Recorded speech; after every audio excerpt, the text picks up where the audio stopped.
dentro de este diplomado, agradecer de manera inicial las palabras de Reader también. Efectivamente, el día de ayer fue el día conmemorativo del juez y bueno, hoy se han realizado, me imagino que ustedes han bombardeado las redes sociales con todos los actos conmemorativos que se han realizado en las diversas instituciones. Hoy no ha habido despacho judicial. Sé que la crítica es bastante grande, sobre todo de este sistema judicial, ¿no? Hay bastantes falencias, pero resaltemos sobre todo la parte positiva de que todavía existen algunos operadores de justicia que sí toman en serio este trabajo tan arduo de tratar de administrar justicia de la manera más correcta posible, ¿no? A partir de estos principios que nosotros venimos estudiando incluso justamente porque la labor jurisdiccional tiene que estar clara a partir de cómo materializan los operadores de justicia en el que no debe haber ningún espacio para ningún tipo de corrupción. Y también el hecho de no tener claras las figuras, no tener clara la doctrina, no tener claros los conceptos jurídicos, también podría llevarse a un tipo de corrupción, ¿verdad? El hecho de administrar justicia sin conocimiento también debería ser considerado como tal.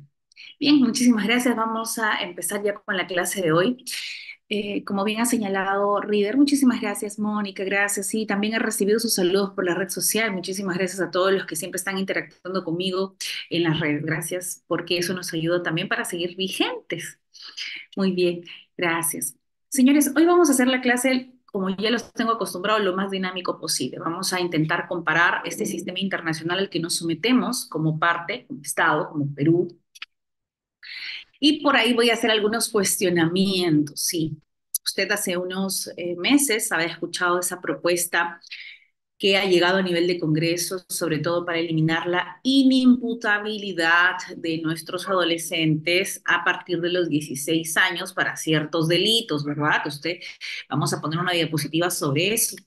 ¿Cómo es que el Congreso, este Congreso que, bueno, no nos llena mucho de satisfacción, pero empieza a generar este revuelo, y sí, es coyuntural a veces, empieza a tratarse este tema de los adolescentes en conflicto con la ley penal, pero solamente desde una lista, ¿no? El hecho bajo un concepto de fortalecer penas con la finalidad o ser juzgados a partir de un sistema acusatorio sometidos a la ley penal tal y cual sería una persona mayor de edad. Sin embargo, hay que analizar de manera integral si es que eso es lo que corresponde y si nosotros como Perú, como Estado, que estamos adscritos sobre todo a la Convención sobre los Derechos del Niño y a todos los marcos internacionales que hoy vamos a ver, es posible que se pueda apartar el Perú de eso. Y dirán, bueno, doctora, Estados Unidos lo ha hecho. En Estados Unidos usted ve su video donde un niño de 5 años está yendo, está esposado, enmarrocado, está en su juicio y se somete a la ley penal como tal. Sin embargo, el Perú está dentro de ese sistema, se puede dar en el caso peruano, o realmente lo que se quiere es generar algún aspaviento para por ahí generar un poco de desorden entre los ministerios, ya que ese tipo de leyes que involucran la participación de niño, niña, adolescente, tiene que ser necesariamente partícipe aquellas instituciones que se encargan del sistema de protección de estos adolescentes. Entonces, tienen que estar presentes para que puedan emitirse las medidas más adecuadas y que se respete sus derechos humanos como tal. Recuerden que como grupo de especial protección se puede hacer esta diferenciación y se habla de derechos humanos de los adolescentes, de derechos humanos de los niños, niñas y adolescentes. Ya a la siguiente sesión vamos a hablar de la política nacional, de este plan, sobre todo dirigido hacia el año 2030. Recordemos que hay una visión mucho más grande, ya no solamente que se agote en planes muy cortos, sino con una proyección bastante grande y sobre todo un plan específico para adolescentes en conflicto con la ley penal. Vamos a tratar de conversar eso de manera muy somera, porque lo que hoy nos ocupa es el ámbito internacional. ¿Qué dicen esas premisas internacionales que nos han llevado al caso peruano a reformular algunas figuras en nuestra codificación nacional? Ve ahí usted la tenencia compartida, cómo tiene ahora otra visión a partir de lo que señala un marco internacional desde el 89. Imagínense cuánto tiempo para que el Perú entienda realmente cómo se analizan algunas figuras o de haberlo entendido, no se difunde lo suficiente o se queda solamente en algunas decisiones aisladas de algunos operadores de justicia. Bien, señores, esto es solamente el marco introductorio. Yo quiero que usted hoy día tenga claro cuál es todo este marco internacional el que nos obliga, nos somete, al que no podemos decir simplemente vamos a armar una comisión y vamos a generar y quitarle la imputabilidad a los adolescentes, pese a que tal vez El soporte de estas modificaciones o estas pretensiones de modificaciones es un soporte en la estadística. ¿Qué tanto hay un nivel de incidencia de adolescentes en conflicto con la ley penal en los que, por ejemplo, forman parte de o son captados por bandas criminales o por organizaciones criminales o esta delincuencia que se incrementa? ¿Se está priorizando que cometan ciertos delitos los adolescentes, este grupo vulnerable? ¿Vamos a atacar solo el tema de sanción y dónde vamos a dejar el tema de prevención? Porque, señores, nosotros como peruanos sabemos, se ha incrementado penas en el tema de violencia sexual y eso ha hecho que el índice de violencia sexual en el Perú baje. Señores, en violencia sexual tenemos hasta cadena perpetua en algunos tipos. Eso ha hecho que se deje de cometer abuso sexual o violencia sexual incluso dentro de los hogares que se supone son hogares o espacios seguros, dentro de los centros educativos, dentro de los centros preuniversitarios, dentro de los centros universitarios, dentro del ámbito laboral. Recordemos este caso terrible del congresista en el que está siendo incluso ya próximo a emitirse una sentencia, este congresista, en el que habría supuestamente ejercido un acto de violación en una oficina del Congreso, en las oficinas administrativas. Ese es un caso terrible.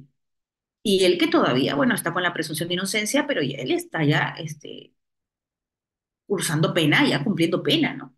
Pero todavía está premonido. Pero son situaciones que no, por el tema de la penalidad, por eso por política criminal, endurecer la pena no genera un efecto. Imagínate si eso tú ya lo sabes, doctora, yo he estudiado política criminal, yo tengo claro que dentro de las 3R, la resocialización, la reeducación, no va a generar un impacto negativo en el cumplimiento del ilícito en un adulto, porque quien es sometido a la ley penal es una persona de 18 años para arriba, para más. Imagínate ahora que quieras ese sometimiento a un adolescente. ¿Cuál es ese nivel de entendimiento? Incluso vamos a hablar un poquito sobre lo que la Defensoría del Pueblo ha sacado su comunicado ya rechazando rotundamente el hecho de la posibilidad de retirar la inimputabilidad. Angélica, entiendo que la ley no castiga como debe. Sin embargo, recordemos, Angélica, que es todo un sistema de ley penal, no solamente es por ciertos delitos o por ciertas particularidades de los sujetos que cometen esos ilícitos. Ahora dicen, doctora, realmente el sistema está a favor. Recuerden que ese cuestionamiento que se da, ese sistema a favor de que la flagrancia, por ejemplo, o los juzgados de flagrancia que se están implementando con tanto, incluso con bastante recurso económico a nivel del Estado, no está funcionando mucho lo que se espera, es por temas ya de operatividad, ¿no? Y por el hecho también innegable de la corrupción que se da en las instituciones judiciales. O sea, hay situaciones que escapan al diseño de ley como tal. Ahora, yo no soy penalista, yo lo que me estoy enfocando es cómo va a tener ese impacto en los adolescentes, porque eso sí es mi especialidad. Y es que usted dirá, doctora, ¿cómo usted puede ser especialista en niño, niña, adolescente y hay una política nacional ahora que todavía no se implementa en su totalidad, que le vamos a conversar, bueno, probablemente en la próxima clase, pero hoy vamos a dar un pinito de ahí, una pincelada, en el que, señores, ¿quién creen que va a jugar ahora a los adolescentes? Ya no va a ser la juez de familia,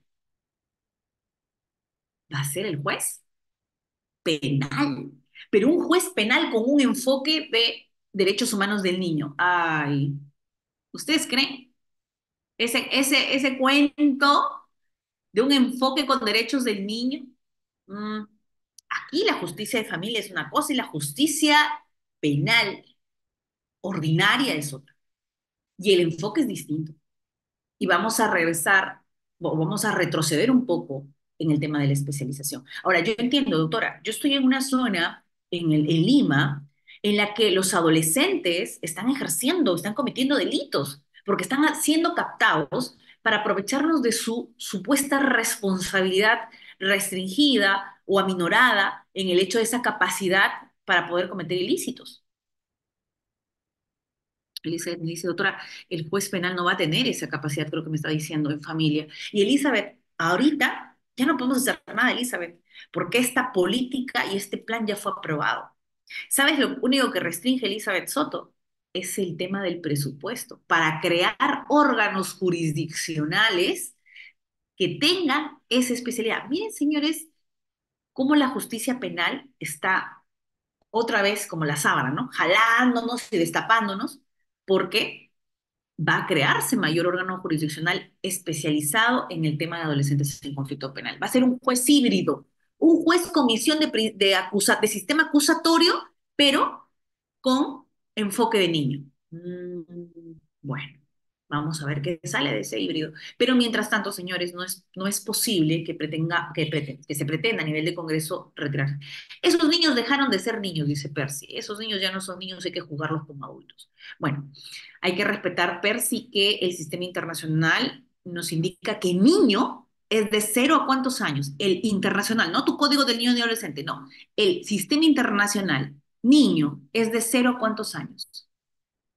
En convención, de 0 a 10, a menos de 18, no a 18, porque 18 ya es adulto, a menos de 18. Por eso, Percy, te digo, correcto, ¿no? Hay que enfatizar un poco en el estudio del ámbito internacional para poder someternos a esta participación y también cuestionar algunas normas, porque a veces dicen, no, es que estos niños, ya. Ahora, niño internacional es de ser hasta antes de cumplir 18. Que tú ya a nivel legislación interna quieres establecer alguna diferenciación por su nivel de madurez, por su grado de autodeterminación, por la forma como vas a asegurar su participación en audiencia, como, por la forma como vas a asegurar sus derechos dentro de un proceso, eso es otra cosa. Pero 0 a 17, ¿correcto? O 0 hasta menores de 18. Entonces, Nayeli dice, doctor, entonces, ¿qué es lo que nos viene ahora? ¿El juez penal va a velar por la protección de los niños y adolescentes? Nayeli, solamente cuando hay conflicto con la ley penal, porque por ejemplo si hablamos de desprotección va a seguir siendo el juez de familia, aunque recuerda que el juez de familia solo valida el procedimiento de la unidad de protección especial. Donde se ha creado unidad de protección especial, ya ellos son los que encargan del sistema de protección. Doctora, muchas veces, dice Víctor, difiere la edad mental con la edad cronológica. Claro que sí. Por eso, Víctor, es importante que hoy tengas acceso tú a estos parámetros para evaluar o entrevistar a un niño. Grado de madurez, recuerda, esto todo el tiempo tienes que tenerlo claro. Grado de madurez, nivel de autodeterminación. Dos componentes importantes a donde vayas con niño. Porque el niño puede tener una apariencia de 15 años, pero cuando habla y en esa comunicación asertiva que tú tienes, él inserta información de un niño de 8 años, de 7 años. Peor, ¿qué pasa, doctora, si tiene tiene una discapacidad auditiva, una discapacidad sensorial? Su participación de este niño, ¿cómo aseguro su participación? Pues tendré que hacer el triple esfuerzo. Diligencia excepcional. Siempre. Niño, diligencia excepcional. Adulto o cualquier ciudadano, debida diligencia. Eso puede ser pregunta de examen, puede ser pregunta de entrevista a un espacio de trabajo, la ley del interés superior del niño. Diligencia excepcional cuando se identifica la participación de un niño o niño adolescente. Debida diligencia en cualquier caso. ¿Correcto? Muy bien, vamos a ver. Y bueno, también Josbe nos dice, doctora, en otros países juzgan de manera diferente. Claro que sí, imagínate. El propulsor de alguna manera de todo este marco internacional que es Estados Unidos, él no se ha sometido a ninguno de estos monstruos que ha construido, ¿correcto? Pero bueno, nos sometemos porque tenemos que hacerlo. No, doctora, pero es que usted tiene que alejarse de la convención. No hay forma. Me puedo alejar de mi marco nacional para utilizar mi marco internacional, pero no al revés. Muy bien, muy bien, muy bien. Vamos a compartir pantalla ya. Tenemos más o menos la idea de cómo vamos a conversar hoy día. Es muy importante para mí su participación, señores. Vamos a desmitificar varias cosas el día de hoy respecto a niños y ya vamos, mira, 430 conectados. Es decir, a la población le interesa, a la ciudadanía le interesa, a la comunidad jurídica, lo último que se está dando respecto a niño, niña, adolescente. Señores, es importante que usted esté preparado porque en cualquier momento sale un concurso, así como ha salido para flagrancia, para cuando se creen estos juzgados específicos para adolescentes en conflicto con la ley penal, va a haber todo un sistema, no solamente de operadores de justicia, sino de todo el sistema que involucra protección al niño, niña, adolescente, ya no solamente como víctima, sino también como parte denunciada o como el que ejecutor de ese hecho de violencia. Es más, señores, 26 de julio, ahorita, 2 días antes de celebrar nuestro 28 de julio, salen los criterios para otorgar medidas de protección en contra de adolescentes, no como víctimas, señores, como ejecutores. Miren cómo ya suenan pasos de que esto se viene. Se viene una implementación ya, entiendo en su totalidad, de este Código de Responsabilidad Penal del Adolescente, porque todavía tenemos solo aplicando la parte socioeducativas y de protección, pero no hemos aplicado la naturaleza, el sistema, cómo cambia totalmente. Dejan de ver los jueces de familia, pasa a ver el juez penal. ¿Correcto? Importante, señores, va a cambiar todo, todo. Es un cambio de verdad de, no sé, no decirle 360, pero tal vez 180, ¿no? Grados. Vamos a ver, vamos a ver, vamos a ver qué es lo que nos depara ahí. Doctora, justamente por eso la tratativa de niño, niño, adolescente siempre es con equipo multidisciplinario, correctísimo. Todos los órganos jurisdiccionales tienen que trabajar con equipo multidisciplinario. Recuerda que donde participa un niño, el abordaje es interdisciplinario, correcto. Tienes psicólogo, trabajador social, hasta sociólogos, médicos. Tiene que ser un trabajo multidisciplinario, claro que sí. Nosotros, recuerda que el juez de familia no es un juez psicólogo, utiliza el instrumento que es el informe del equipo multidisciplinario para resolver un caso específico. Me dice, doctora, en Maranga, dice Eduardo, se encuentran mayores de edad recluidos. Claro, lo que pasa es que, ¿qué sucede cuando cometes el ilícito cuando eres adolescente y cumples la mayoría de edad, ¿no?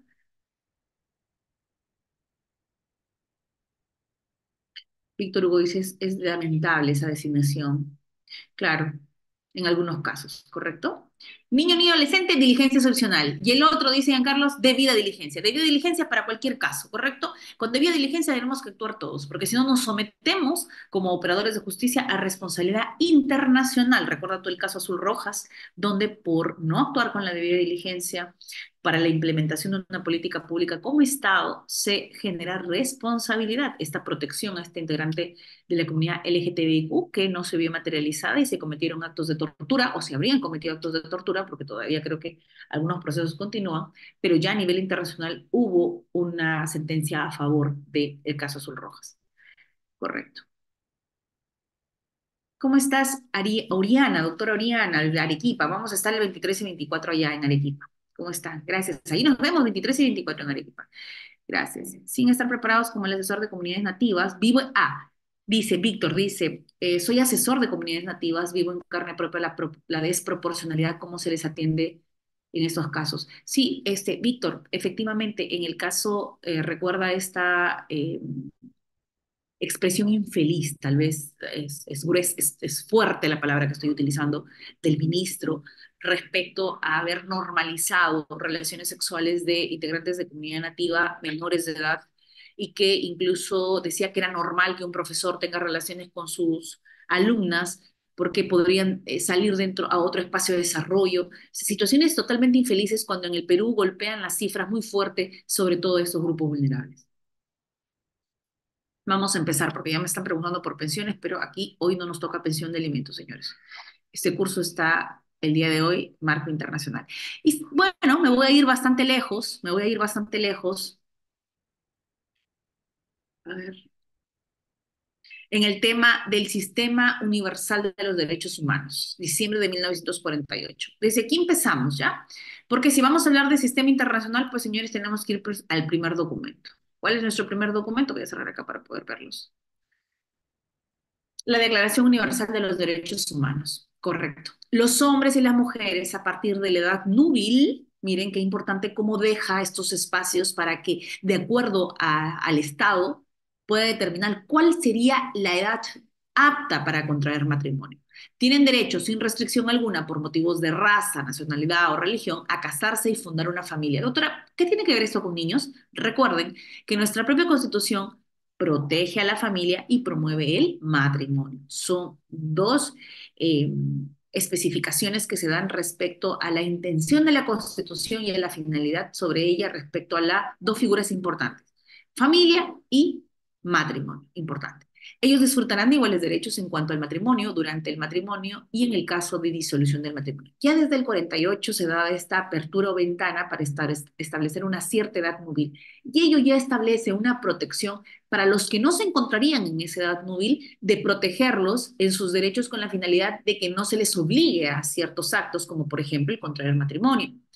Algo que, por ejemplo, en situaciones de pobreza y pobreza extrema, en el caso peruano también, a nivel mundial también, se utiliza muchas veces el hecho de que pueda realizarse ciertos acuerdos para generar estos actos de matrimonio y de entrega o de disposición como si fueran cosas a las mujeres en cierta edad, tal vez todavía siendo niña o adolescente a cambio de alguna retribución, o sobre todo porque tal vez la propia situación económica obliga a que ya no pueden mantener eh, el gasto que irroga el hecho de poder seguir en la crianza o apoyar en el tema de la crianza o cumplir su responsabilidad y tratan de delegárselo a una figura de esposo que asumiría ese rol de manutención de este adolescente. Por eso es que se deja la apertura de esta cierta edad núbil que a nivel del sistema internacional podría considerarse como edad promedio los 18 años para adelante. Sin embargo, ya en nuestra próxima sesión vamos a hacer esta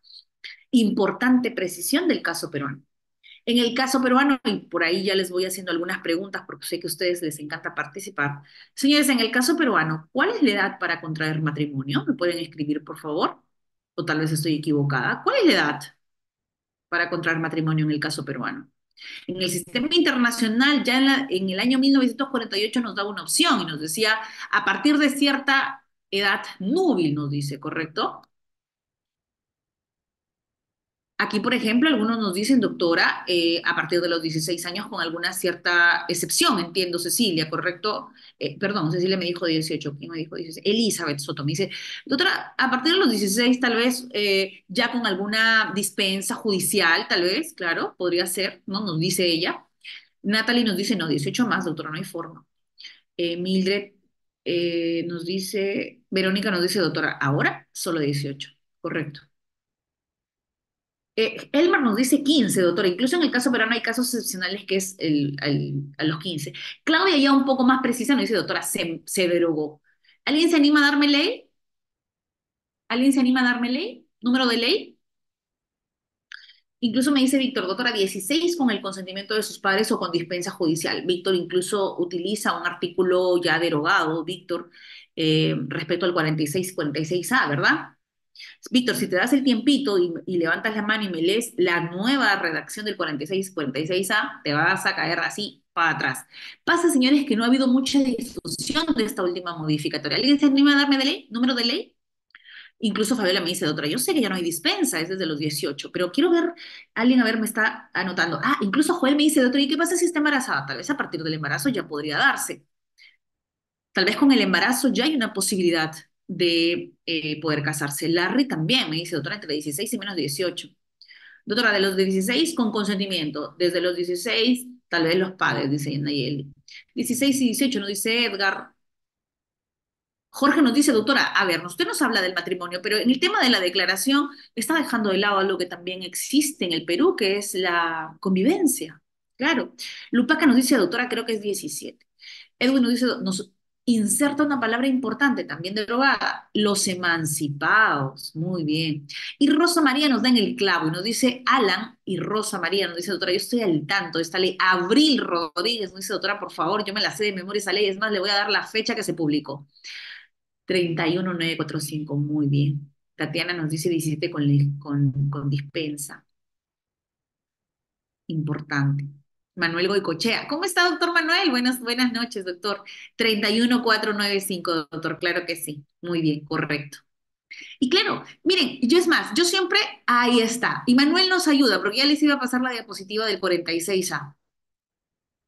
Qué importante, Manuel. Mira, el 46A, que es la capacidad adquirida por título oficial que nos da acá, nos dice, saludos, Manuel, nos dice, doctora, mire, a los 16 sí va a cesar, pero va a cesar 9 en punto. Solamente para algunos actos, no para el tema del matrimonio. Mira cómo estamos a partir del marco internacional, porque ya estamos en el marco internacional de la Declaración sobre los Derechos Humanos, incluso nos dice edad núbil, y a partir de eso generamos todo un debate, miren. Porque si yo hoy día me vengo a decirles de paporreta todo el sistema internacional, si usted se duerme, me duermo yo y nos dormimos todos. Acá la idea es que tú analices edad núbil, me dice el sistema internacional. El Perú, ¿cómo lo está haciendo? ¿Cuál es ese parámetro de edad núbil? Mira cómo va cambiando. Y hoy nos dice, doctora, hay que revisar el 241. Mira, el 241, qué importante. El 241 ya ahora, Catalina, de manera expresa a partir de la modificación Rosario Mesa de la 31945, nos dice expresamente, ¿correcto? Que no hay posibilidad de menor de 17. Doctor, y la dispensa y la emancipación, todas las figuras que he venido estudiando en la universidad, porque yo soy egresada de su misma promo, doctora. Señores, el año pasado, nadie me dio fecha todavía, el año pasado, ¿qué mes? Se dio la ley mayo, se mandó Claudia, muy atrás, muy atrás. Acá te doy la fecha. Noviembre de 2023, mira, aquí mis alumnos están, pero aquí está, ve. 25, es más, ya, damos la fecha completa, ¿verdad, Catalina? 25 de noviembre del año 2023. Modifican el Código Civil a fin de prohibir cualquier forma de matrimonio y aquí está todo el paquete que me están leyendo ustedes. El tema del artículo 46A, el artículo 291, el 248, todos estos artículos, paquete modificado con este decreto legislativo 295 que tiene justamente el 25/11/2023. Muy bien. Entonces, es importante, señores, y aquí vamos a entrar luego a debatir algo de la capacidad, pero ahorita no. Aunque sí, hay que entrar de una vez, porque ya ustedes se pusieron así activos. Señores, es que cuando me habla de edad núbil y me dice, le voy a quitar la posibilidad de que se casen, ya no hay dispensa, sí me deja la posibilidad de esa cierta emancipación, pero para algunos otros actos. Como por ejemplo, ¿qué tipo de actos sí le permito? ¿Me pueden ustedes enumerar acá? Ya nos dio Manuel algún tip para que usted vaya y revise su código. A ver, ¿qué tipo de actos sí puede realizar, pero no puede casarse? Si es que ya está, si es que ya está teniendo 16 años, ya, o 14 años, 15 años, ya tiene la capacidad que se adquiere. Muy bien, Cecilia nos da una primera. Elizabeth, correcto, pedir alimentos, reconocer al hijo, demandar alimentos. ¿Algo más? ¿Qué más puede hacer? Podría ser parte, Joel, en un proceso de tenencia, de filiación, muy bien. Manuel, impugnar incluso la paternidad, reconocer, José Yataco, creo que es José Y, reconocer al hijo como tal, muy bien. Incluso, y Enrique me habla, doctora, no nos tocó el tema de la convivencia. ¿Por qué la declaración acá nos está hablando de este reconocimiento sobre la única forma de unirse con el tema del matrimonio? Señores, sin embargo, los hechos y los contextos sociales superan o no, superan el marco normativo, claro que sí. Y es que la convivencia en el país, a partir del índice y la estadística, y es algo que se refleja no solamente en el Perú, a nivel internacional también, la posibilidad de las uniones de hecho. Ahora, voy a poder reconocer a nivel judicial una unión de hecho de una convivencia a partir, por ejemplo, mañana tú vas a iniciar, Jenny, Fabiola, un proceso judicial y vas a pedir el reconocimiento de la convivencia desde los 16 años, porque justo cuando tú tenías 16 años, empezaste a convivir y compraron la casa en la que ahora viven. Qué importante el hecho de la convivencia, el reconocimiento de convivencia, porque vamos a establecer el régimen de sociedades gananciales, ¿correcto? Entonces es importante. ¿Se va a poder o no? Se precisó, señores, eso a partir de la práctica judicial, que entiendo van a ser bastante coherentes con la posibilidad de que, recuerda, eh, Constitución promueve el matrimonio, pero reconoce la unión de hecho, pero bajo los límites y parámetros también del matrimonio, coherente con la figura del matrimonio. Entonces, si voy a establecer impedimentos, límites, edades para la unión de hecho, entonces también va a ser coherente con la edad para el matrimonio. Así que por ahí también se va a dar una cierta afectación en eso, sobre todo porque la mayoría de adolescentes en situación económica de pobreza, pobreza extrema, en las que asumen esta convivencia como parte de reflejo de salir de la violencia económica tal vez en la que sufren o la pobreza en la que están en sus casas, entienden que liberarse y salir o embarazarse es posiblemente lo mejor que les podría pasar, con la finalidad de salir de esta violencia. Sin embargo, salen de esa violencia para entrar en otra porque empiezan con la deficiencia de tal vez no tener las herramientas, no tener una profesión, no tener estudios, no tener alguna habilidad que hayan potenciado para ejercer un oficio o alguna actividad, puede someterlas a roles estereotipados. Muy bien. Entonces, Esta protección que la Declaración Universal de los Derechos Humanos me dice en su artículo 25.2, me dice, doctora, ya de manera específica vamos entrando a la protección a la infancia. Incluso habla la maternidad y la infancia, el artículo 25.2, tienen derecho a cuidados y asistencias especiales. Los Mila nos dicen que una edad coherente podría ser, no. Es que los Mila, tenemos que hablar desde los parámetros legales, no de lo que nos parece o no nos parece, ¿correcto? Hay que establecer que existen parámetros legales para ello. Y Nayeli nos habla, doctor, es una pena que tan adolescentes convivan y ya tengan un bebé. Tengo un caso en el cual ya es madre y tiene 14 años y sufre violencia. Nayeli, pero recuerda que mayor de 14 podríamos todavía estirar esa figura sobre el tema de un supuesto sometimiento a una violencia dentro de una relación de pareja. Menor de 14, Nayeli, si es que desde tu profesión, la que estás es abogada, psicóloga, lo que fuese, relacionada con el tema, tú tendrías que tener claro que menos de eso ya no hay opción. Si a menos de eso es violación sexual, no hay forma, ¿no? Que quiere vivir junto con su pareja y están creando, construyendo una vivienda, no, no hay forma, es violación sexual, ¿correcto? Pero mayor de 14 años podría darse un cierto espacio de que pretendan iniciar una relación de convivencia, pero debería también limitarse. Recuerda que la codificación civil te limita, pero no te establece sanción penal, ¿no? Eso también es un vacío ahí.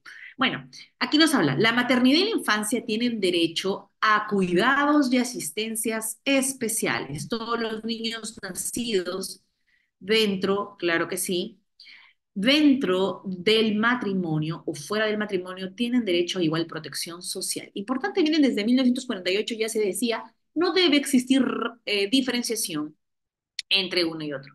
Elba, pero ¿qué tal, cómo podemos hablar de un consentimiento cuando realmente el padre lo que quiere es no cumplir con su obligación y su responsabilidad parental, que lo vamos a hablar ahora como término internacional también, parámetro internacional que los niños pueden exigir sus alimentos, o podrían a través de su representante legal exigir alimentos incluso pasados los 28 años, ¿correcto? O, perdón, hasta los 28 años. Entonces, bueno, pasados los 18 años quería referir, ¿no? Podría darse hasta un marco con algunos otros parámetros, pero la responsabilidad inicial es de ellos, ¿no? Entonces hay que hacer un análisis y un estudio de si es que están sometidos a violencia y querer salir y tener una convivencia o una relación de pareja tan corta edad es porque quieren salir del ciclo de violencia. Entonces lo primero que tengo que hacer es preservar su entorno de familia. Eso vamos a ver ahora acá en el marco internacional. Todos los niños nacidos de matrimonio o fuera del matrimonio tienen derecho a igual protección. Es decir, desde el 48 ya se promovía esta cierta igualdad, sea de que sean hijos matrimoniales o hijos extramatrimoniales. Recuerda que en el caso peruano está prohibido o permitida la diferenciación entre hijos matrimoniales y extramatrimoniales. Está prohibido totalmente. No puedes hacer diferenciación entre hijo matrimonial y hijo extramatrimonial. Incluso ya la Constitución y también nuestro Tribunal Constitucional ha dejado claro que tiene que eliminarse palabras como hijastro, padrastro, hermanastro. Ese tipo de frases pueden generar cierta violencia verbal o agresión verbal o podrían afectar incluso la psiquis de uno de los integrantes del grupo familiar en relación, claro, a algunas condiciones de vulnerabilidad que puedan darse, ¿no? Pero es preferible no utilizar ese lenguaje porque todos los hijos, como dice José Yatapo, son iguales y tienen igualdad de derechos. No hay que diferenciar. ¿Es hijo o estado de hijo? Correcto. No hay forma de... No, él es hijo extramatrimonial, no es matrimonial. Sin embargo, usted sabe, y aquí entro José Y, cuando me dices, doctora, tienen todos iguales derechos. ¿Será cierto lo que dice José Y? ¿Será cierto al 100% que tienen todos iguales derechos? Cecilia Juárez, ¿cuál es una principal diferenciación materializada en nuestro Código Civil? Cecilia, una diferenciación no por la discapacidad, no, esa sería una diferenciación positiva, ¿no? Me refiero a una diferenciación que podría generar un impacto negativo.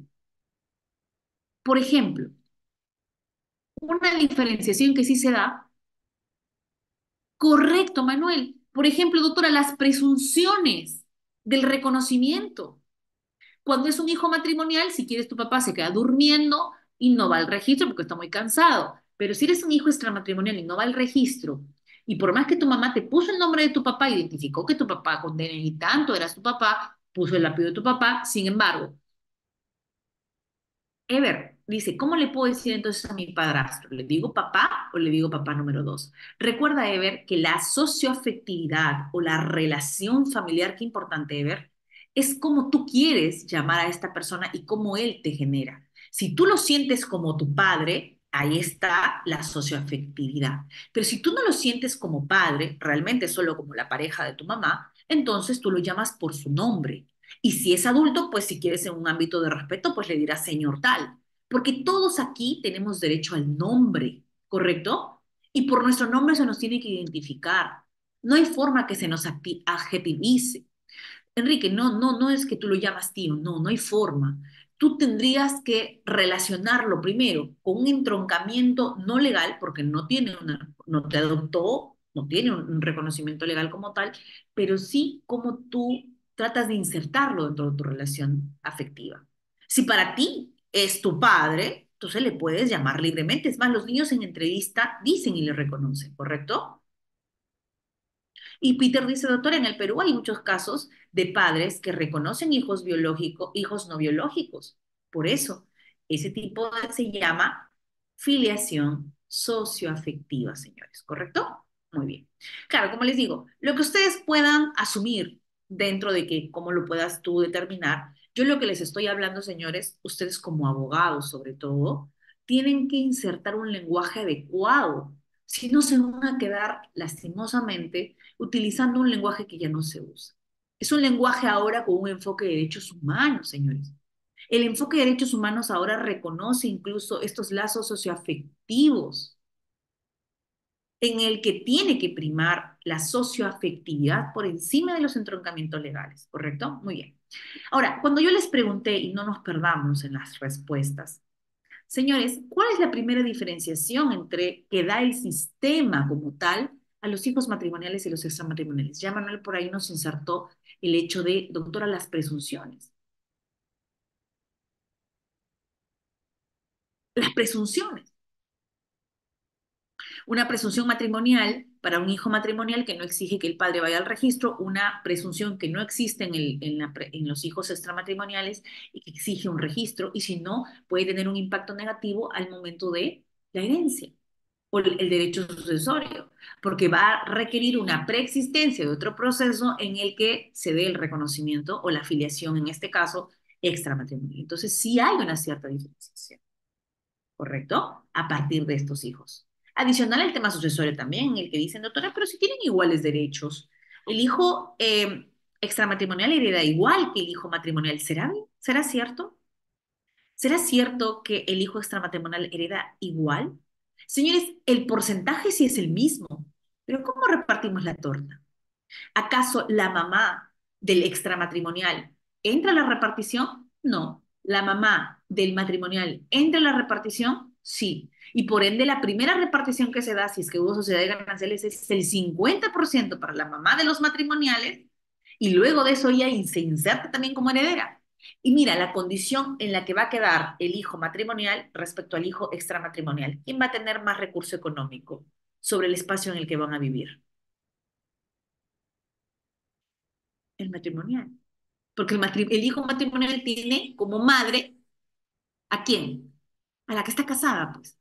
Por más que con ella habría estado casada 3 años y que con los hijos extramatrimoniales haya vivido el padre que falleció, o el causante, 15 años, caso Alan García, ¿correcto? Entonces, realmente, realmente esta igualdad no es una igualdad real, es una igualdad en la norma. Muy bien. ¿Qué más nos dice esta declaración? Solo mediante libre y pleno consentimiento de los futuros esposos podrá contraerse el matrimonio perfecto. La familia es el elemento natural y fundamental de la sociedad y tiene derecho a la protección de la sociedad y el Estado. Cuando nos habla la Declaración sobre los Derechos Humanos, de la protección a la familia, entiéndase que nosotros ya no solamente hablamos de protección de familia, porque el término familia quedó ya desfasado. Familia de papá, mamá, hijito, eso ya quedó atrás. Recuerda que a partir de la sentencia Hernando Schultz se hace un reconocimiento en el caso peruano de más de un tipo de familia.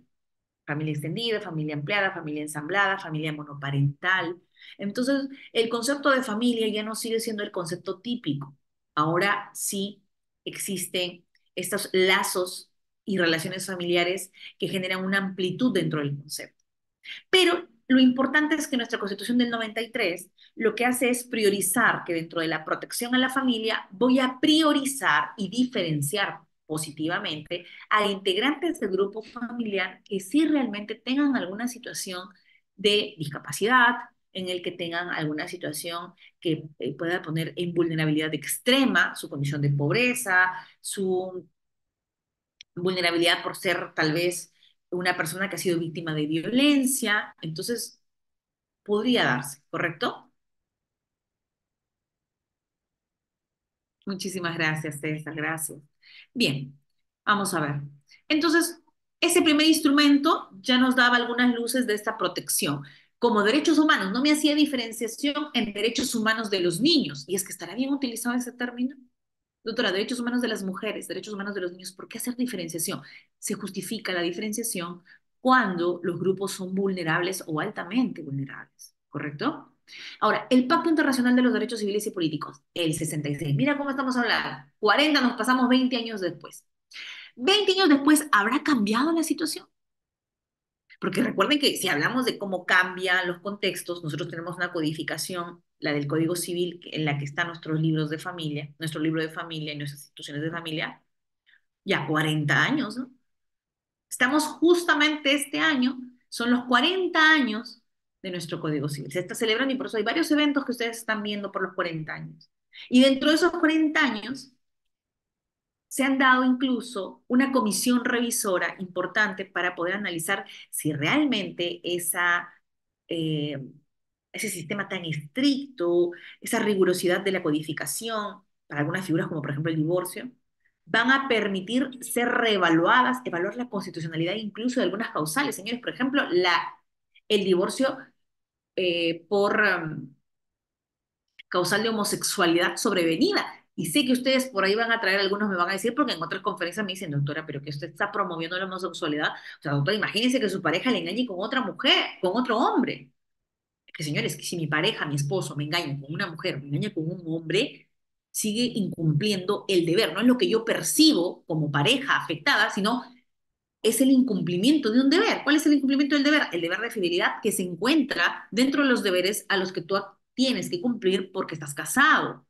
Entonces, tratemos de separar. A veces en el derecho de familia mucho hay el tema de la opinión bajo conceptos y estereotipos con los que nosotros hemos crecido, señores, y tenemos que retirarlo de la cabeza eso. Lo más terrible es cuando los estereotipos se ven materializados en decisiones judiciales o cuando los estereotipos se mantienen ya a la edad que tenemos. Esos estereotipos hay que hacer una limpieza de estereotipos, de roles. Saca todo eso de tu cabeza e intenta juzgar de la manera más correcta.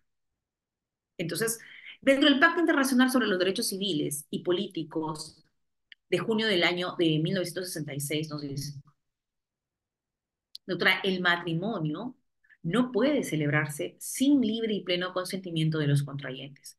No nos habla de edad, no nos dice y no nos pone un marco de protección para los niños aquí en este pacto, pero nos dice, los estados partes deben tomar medidas apropiadas, recuerda, responsabilidad estatal siempre presente, a partir de los que suscriben estos tratados o los que se insertan dentro de estos tratados. Los estados partes deben tomar las medidas apropiadas para asegurar la igualdad de derechos y la adecuada equivalencia de responsabilidades de los cónyuges. En cuanto a la figura del matrimonio, ¿por qué? Porque nuestra Constitución también, señores, es el reflejo de estos marcos internacionales. Sigue promoviendo el matrimonio, sigue promoviendo el matrimonio. Incluso ahora usted se puede casar ya no solamente ante la municipalidad, también ante el notario. Esto se ha modificado recién también en el año 2022. Hay la posibilidad de celebrar matrimonio a nivel notarial, porque el Estado busca promover el matrimonio. Ahora dice, en caso de disolución, ahora sí vamos a ver, porque la idea tradicional era, si tú te casas es porque vas a generar integrantes del grupo familiar, por ejemplo, hijos. Señores, ¿será una incumplir un deber del matrimonio la procreación? No. ¿Será la finalidad del matrimonio los hijos? Tampoco. A nivel legal, como te digo, retira tus estereotipos, ¿no? Retira la concepción de que familia es mamá, papá, hijito. Se puede constituir familias sola, de familias sin hijos, claro que sí. Y no estarías incumpliendo nada, ojo. Nivel legal, no estamos hablando estás incumpliendo pues tus aspiraciones personales, ¿no? Estamos hablando a nivel legal. En el caso de disolución, asegurar la protección necesaria de los hijos. Ahora sí, se inserta dentro de ese sistema internacional de protección específica para los hijos, sobre la base única del interés y conveniencia de ellos. ¿A qué nos hace recordar en el caso peruano? Incluso tenemos una ley. El Perú tiene una ley. ¿Cuál es? La ley del interés superior del niño. Incluso el Perú también tiene su reglamento, reglamento de la ley del interés superior del niño. Doctora, ¿ahí encuentro la debida diligencia, perdón, la diligencia excepcional? Sí, ahí la encuentras. Ahí está, ¿qué es? La ley debe reconocer iguales derechos tanto a los hijos nacidos fuera del matrimonio como a los nacidos dentro del mismo, igual que en el caso de la declaración. Miren qué importante. Sigue manteniendo esa tendencia 20 años después. Pero como dice Enrique, realmente, doctora, esa igualdad no es tan igualdad, ¿correcto? Pero ya dentro del campo material. Pero dentro de lo que dice la norma, sí. ¿Y qué dice el artículo 19 de este pacto internacional respecto del niño? Porque hoy estamos hablando todo lo que es a favor de los niños. Todo niño tiene derecho a las medidas de protección que su condición de menor requieren por parte de su familia, de la sociedad y del Estado. Doctor, ¿hablaba de las medidas de protección que usted emite como juez de violencia? No, no se está refiriendo a esas. En el 1966 ni siquiera existía todavía esta ley de protección. Aquí se refiere a que todo niño tiene derecho específicamente a que primero se respete su condición por su edad, por su grupo etario. Grupo etario igual niño, niña y adolescente. Grupo etario igual adulto mayor. Grupo etario igual adulto. Entonces, si me encuentro en un grupo etario, niño, niña, adolescente, entonces se requiere que se aplique responsabilidad parental respecto al cumplimiento de obligaciones en razón de padres respecto de los hijos. Y cuando esos hijos crezcan, los hijos respecto de los padres. Por eso es que son obligaciones recíprocas, que pueden estar condicionadas o supeditadas en el tiempo, pero que este entroncamiento legal va a surgir derechos y obligaciones para ambos. ¿Correcto? En el caso de niños, cuando son niños no se habla de obligaciones, sino de responsabilidades. Muy bien. Y aquí viene la más afamada, aclamada, la que realmente ahora sí se está poniendo nuevamente en palestra, porque es la que quieren retirarse, en el caso peruano, para poder lograr esto que pretenden, que es retirarla de la inimputabilidad a estos adolescentes de 16 años. La Convención sobre los Derechos del Niño como instrumento internacional de protección de derechos de este grupo vulnerable. Recuerden que esta convención es del 89, pero entra en vigor el 2 de septiembre del 90 aquí, de recuerdo justamente a su propio articulado, ¿correcto? Y esta convención no surge de un momento a otro, esta ya es precisa de los niños, pero tiene su antecedente. ¿Cuál es su antecedente? La Declaración de Ginebra, tiene la Declaración de los Derechos del Niño, y también en algunos casos, aquí por ejemplo, también tuvo un antecedente que es el proyecto de convención por Polonia y la creación de un grupo de trabajo informal abierto dentro de la ONU, respecto al trabajo infantil sobre todo, ¿ya? Estos antecedentes están relacionados sobre todo porque tienen que materializar en parte lo que dice el Tratado de Derechos Humanos, que es uno de los tratados más importantes de la historia de la humanidad. Va a dar esta convención sus propios principios, sus propios derechos y sus propias garantías, y va a primar específicamente el reconocimiento de niña, niña, adolescente hasta los 18 años. Una vez cumplidos los 18 años, sale de ese grupo de especial protección, ¿correcto? Grupo fundamental de la sociedad y medio natural para el crecimiento y el bienestar de todos sus miembros. El niño, para el pleno y armonioso desarrollo de su personalidad, debe crecer en el seno de su familia y en un ambiente de felicidad, amor y comprensión. Eso dice la convención. Pero, ¿qué pasa cuando este niño no está creciendo dentro de ese armonioso desarrollo dentro del seno de su familia? ¿Qué va a pasar? ¿Se va a incumplir la convención como tal ante todo supuesto en el que existen rupturas de relaciones familiares que son inevitables? ¿O para asegurarle este derecho a este niño, tendrán que los padres seguir unidos en matrimonio, en convivencia, para asegurarles este desarrollo de su personalidad? Señores, existen supuestos y existe un gran número de supuestos en los que las relaciones de pareja se terminan, pero la relación de padre va a continuar. Entonces, es importante que dentro de esta relación de padres se dé el aseguramiento del contacto de los niños con sus padres. Y eso vamos a ver en profundidad acá cómo se ha modificado a nivel interno esta premisa. Dentro de la convención, porque aquí vamos a hablar largo de la convención, recuerden que este es el primer este es un tratado bastante grande de las Naciones Unidas y la primera ley internacional jurídicamente vinculante sobre los derechos del niño y la niña. Así que su cumplimiento de la convención es obligatorio, por eso es que cuando quieren, en el caso peruano, apartarse de esto para ciertos delitos, va a ser una tarea bastante polémica. Ahí he puesto los antecedentes, la Declaración de los Derechos del Niño, y ya se convierte en ley en el año 90.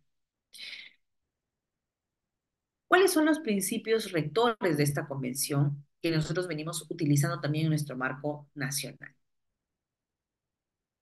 Sobre todo el principio de no discriminar. Recuerden que cuando yo doy mis clases de violencia contra la mujer integrantes del grupo familiar, en el tema de género también, prima por encima del principio de igualdad el principio de no discriminación.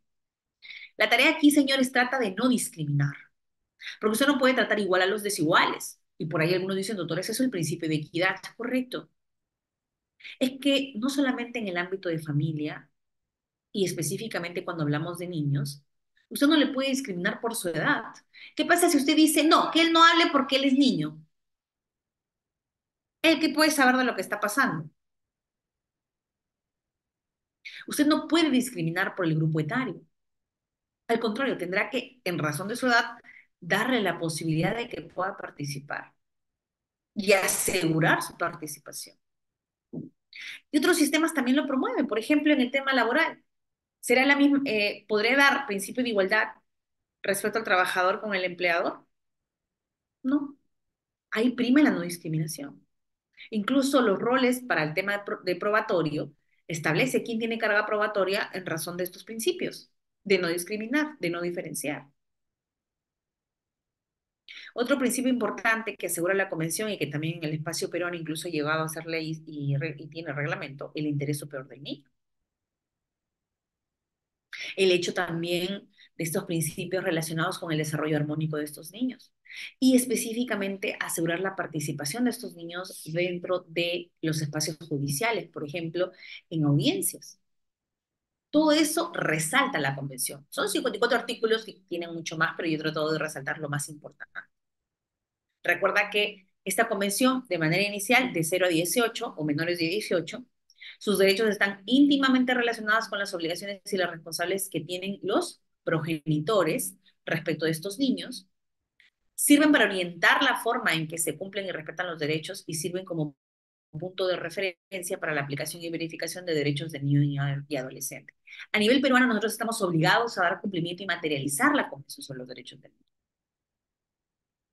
Aquí, por ejemplo, en esta diapositiva, se ha establecido específicamente cómo debe ser analizado o visto con un enfoque centrado en este niño como un sujeto de derechos, siendo este niño el eje central de interpretación de la Convención, en el que usted va a tener que abordar su situación desde un enfoque de derechos humanos.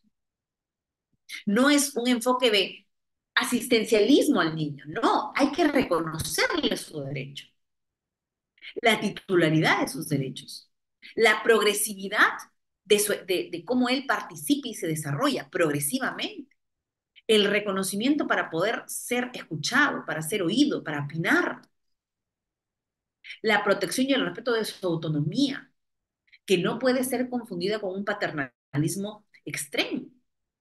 Por ejemplo, en aquellas entrevistas que muchos se cuestionan, en el que el Centro de Emergencia Mujer o la Defensoría de Oficio o el abogado le hace preguntas al niño en audiencia y le dice, papacito, ¿tú cómo has visto que tu mamita te sirve tu comidita? Que, señores, primero tú no le puedes decir papacito, hijito, niñito. ¿Por qué? Porque este niño tiene derecho, como sujeto de derechos, ¿derecho a qué? ¿Cómo tienes que llamarlo? Por su nombre. E incluso cuando tú ya consignas en el documento, porque es audiencia reservada, cuando consignas en el documento, lo anonimizas, incluso. Le dejas solo con sus iniciales y su edad, para protegerlo. Pero tú no puedes empezar a hablarle con un paternalismo extremo, porque es quitarle o restarle este reconocimiento. ¿Correcto? Muy bien. Ahora, hay algunos protocolos facultativos importantes, como por ejemplo el protocolo facultativo de a la Convención sobre los Derechos del Niño, relativo a la venta, a la prostitución infantil, a la utilización de niños en pornografía. Justamente, miren, no sé, a los que tienen la oportunidad de dar, tal vez un, mañana que es feriado, por ahí alguien puede darse una pausa y ver Gritos de Esperanza, creo que se llama esta película importante, en el que desnuda un nivel de explotación sexual de niños latinoamericanos, que son base de esta pornografía tan fuerte, esta pornografía infantil y también la esclavitud sexual de estos niños, en la que resulta un ingreso, según esa estadística, mucho mayor de algunos delitos como por ejemplo el tráfico ilícito de drogas. Y decían algo tan duro, ¿no? Como dice el doctora, la explotación, en algún otro delito, la venta de droga, por ejemplo, acaba con la venta de un paquete. O un, sonidos de libertad, correcto, Claudia, gracias. Gritos de libertad o sonidos de libertad, creo que estaba, si alguien tiene el nombre y el enlace, y comparaban, mira Claudia, el hecho de que la venta de un niño podía ser usado, es decir, ese niño podría ser violado en el día 10 veces. Imagínense la dureza y la crudeza. Gritos de libertad, claro. 10 veces abusado sexual, o hasta 10 veces abusado sexualmente un niño. Es decir, este producto del delito, este producto que era este niño, o estos niños, o estas niñas, resultaba altamente rentable, más que otro cometer otro ilícito. Entonces, es importante que estos marcos normativos internacionales sean supervisados en su cumplimiento a nivel interno. Entonces, es algo que nos golpea, pero algo que no se habla. Como dicen, en el tema de pornografía ha caído muchas personas que consumen pornografía, pero ¿cuántos niños realmente han sido liberados de estas redes de pornografía? Y pasa igual con las mujeres, señores. Por eso yo siempre resalto el tema, ¿no? Que es alejarnos un poco de esto, pero estas mujeres que ejercen prostitución y que se juzga a la mujer por ejercer la prostitución, pero no se juzga a que ellas se mantienen dentro de un sistema en el que el consumismo de este machismo extremo y esta situación que conlleva a verla como un objeto y que por eso se entiende que se está utilizando como una mercancía a la venta y que muchas veces estas mujeres están sometidas a violencia extrema y amenazas de muerte o amenazas de muerte a algún integrante de su grupo familiar. No es necesariamente la decisión de decir, ah, ella es promiscua, a ella le gusta tener relaciones y por eso que se dedique mejor a la venta de productos o otro tipo de cosas. No es necesariamente ese caso, sino que podrían darse situaciones que obligan, como por ejemplo, situaciones de violencia que se ejerce contra estas personas que vienen a ser o se convierten en víctimas en muchos de los casos. Bien, dentro de esto, de estos marcos internacionales, como les había dicho, hay tres importantes cosas que usted debe resaltar, que estamos resumiendo.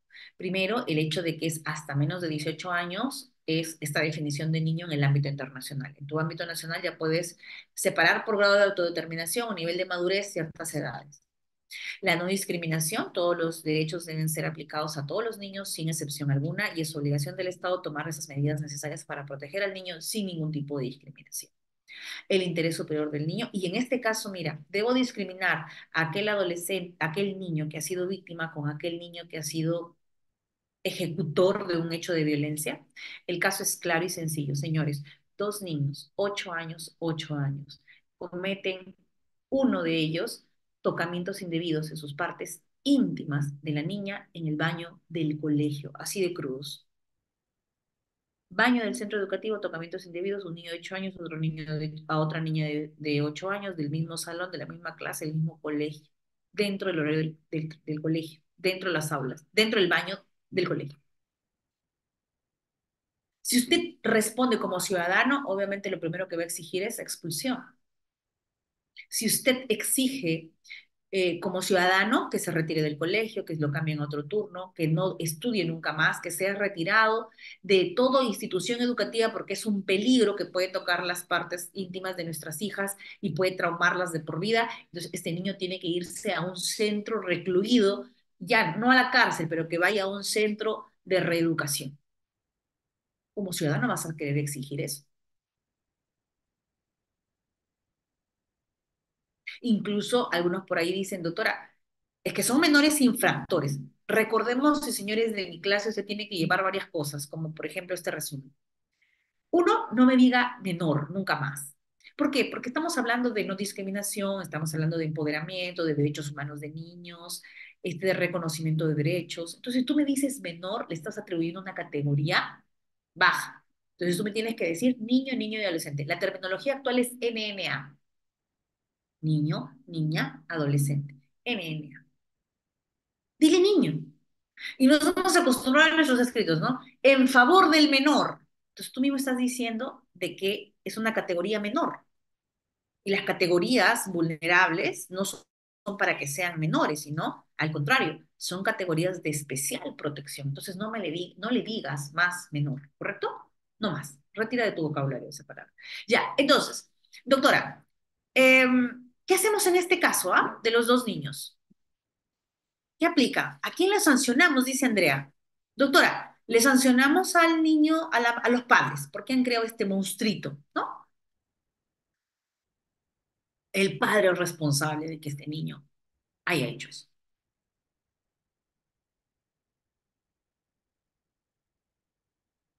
A ver, le voy a pedir a la persona que está identificada como WhatsApp que por favor, está insertando bastante información útil, pero yo no me puedo referir a él porque es una persona que se llama WhatsApp.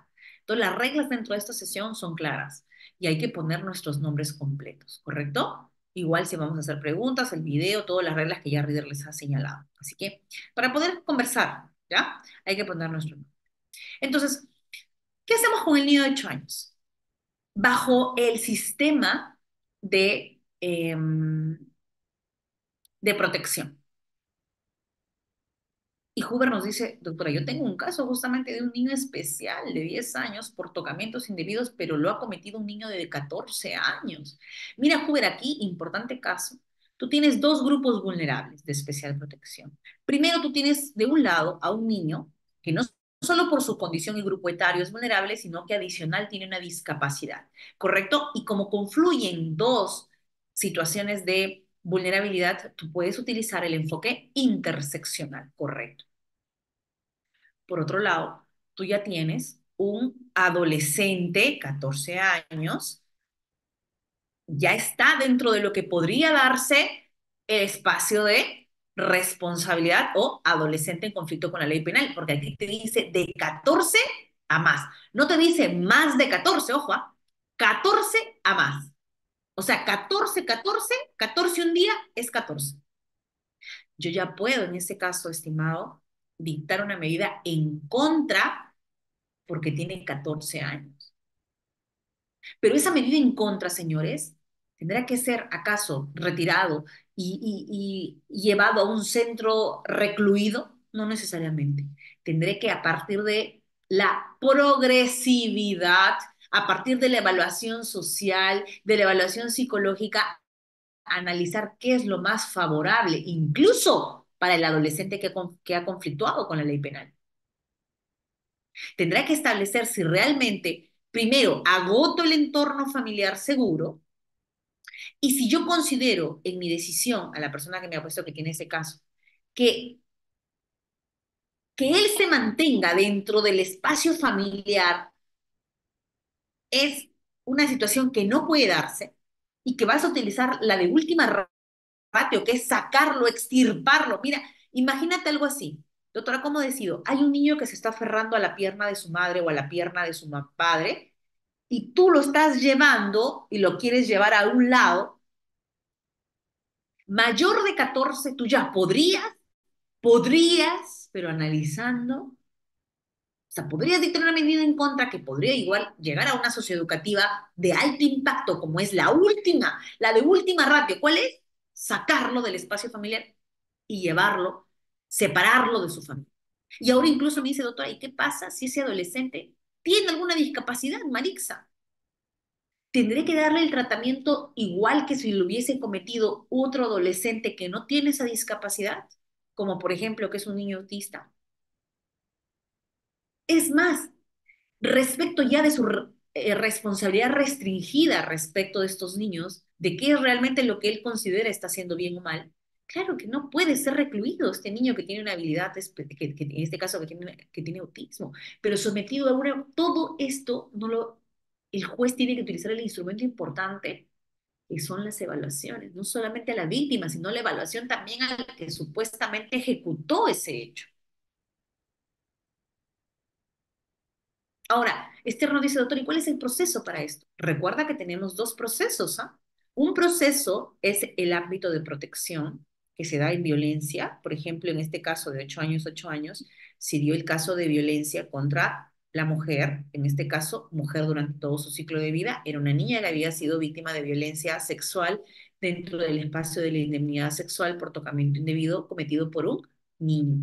Entonces, se va al espacio de protección, sin embargo, la decisión en ese análisis, la medida de protección no podría ser una medida de protección en contra de este niño de 8 años. Imposible, porque ese manto sagrado de protección de la convención lo recubre y le dice no.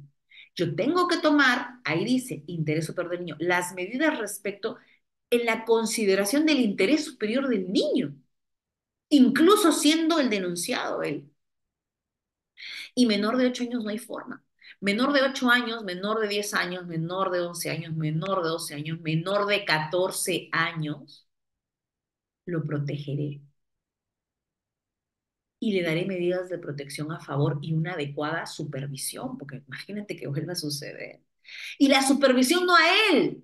Señores, ¿dónde pasó lo que les he dicho? ¿Dónde ha sucedido? ¿Dónde? Pongan ahí, ¿dónde ha sucedido el hecho del tocamiento indebido? ¿En dónde? ¿En el baño de dónde? ¿En el baño de su casa? En el baño del colegio.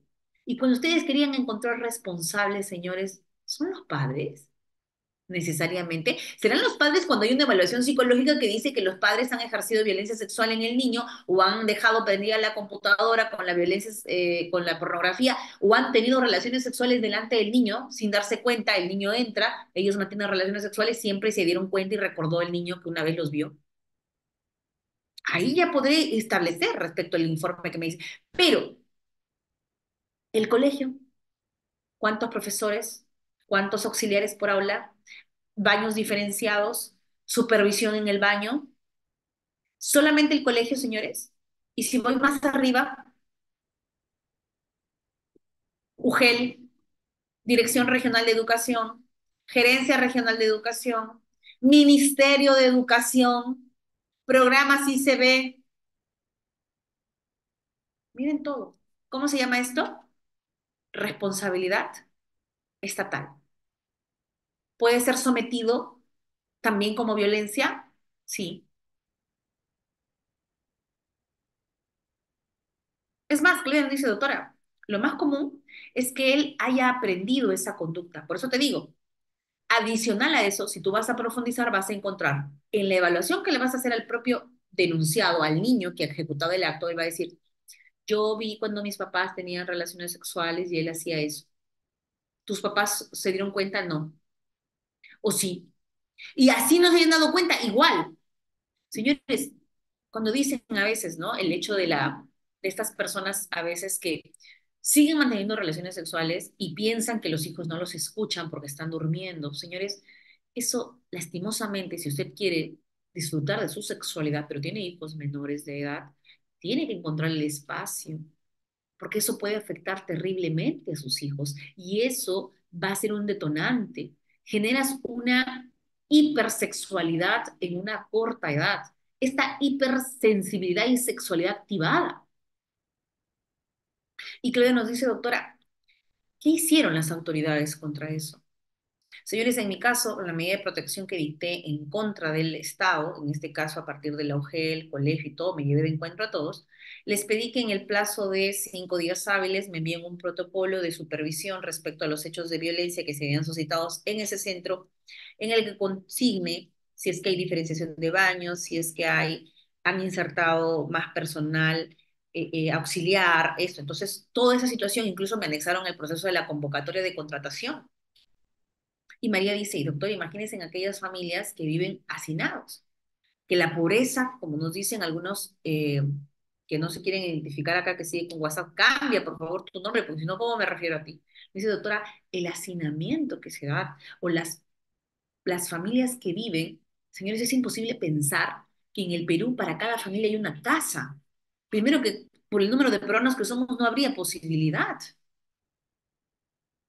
Entonces, la situación en la que existen esos hacinamientos y encima existen hechos de actuaciones sexuales o actividad sexual que es percibida por los niños y que no lo normalizan y por eso, no solamente eso, bueno, ya es hablar un poco más del tema, pero ya queremos entrar al punto.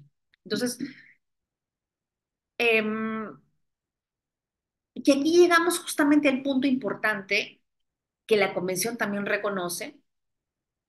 Aquí Nati me dice una pregunta que ya me está diciendo varias veces. A ver. Doctora, por favor, ¿podría responderme qué pasa si en un centro educativo especial no tienen un área para cambiar a las niñas y adolescentes que incluso menstruan y necesitan hasta camilla para cambiar las echadas y se le cambia en el salón de clases delante de otros niños? Terrible. Nati, eso, si es un colegio estatal, tú tendrías que denunciarlo primero ante la entidad educativa y si es tan de alto impacto, porque para mí eso podría ser hasta violencia estructural, yo lo haría hasta llamando a la línea 100 de manera inmediata. Puedes llamarlo hoy a la línea 100 sin necesidad de identificarte, tal vez tú eres profesor ahí o docente y tienes miedo por tu trabajo, sin identificarte, esto está pasando, existe un cierto violencia, claro, puede ser esta violencia visual a partir de ver un cuerpo desnudo, que otros niños vean un cuerpo desnudo de esta adolescente que se está exponiendo este cuerpo a niños. Eso es violencia, señores. Entonces podrías y tener una medida efectiva y con esa medida la prohibición incluso bajo apercibimiento de ser denunciado por desobediencia a la autoridad, que es un delito que puede recaer y que incluso trae 5 años de pena privativa de libertad. Hasta prisión preventiva podrías pedir. Entonces, es importante, correcto, es importante eso. Gracias, Nati. Sin identificarte, Natia. Línea 100 o chat 100. Colegio tanto tanto, se hace esto, adjunto foto incluso, o lo que me ha dicho tal niño. Adicional a eso, hay que tener siempre algo que me soporte eso. Y suficiente. Bien, el punto importante de la separación de padres. Recuerdan que la convención primaba el hecho de que el niño tiene que crecer dentro de una familia y que dentro de una familia un espacio armónico. Pero eso se va a dar siempre, no. Hay situaciones en las que la propia convención dice, yo reconozco que el derecho del niño podría verse en situaciones en las que los padres ya no están juntos. Y esa situación en la que los padres no están juntos va a tener que el derecho del niño a mantener contacto directo con sus padres, con cualquiera de los dos, así estén separados. Entonces, y es el Estado el que debe asegurar que el niño tenga contacto pese a que ellos se separaron. Importante lo que dice la convención. Muy bien, Jerry. Te hace recordar esto la tenencia compartida, ¿verdad?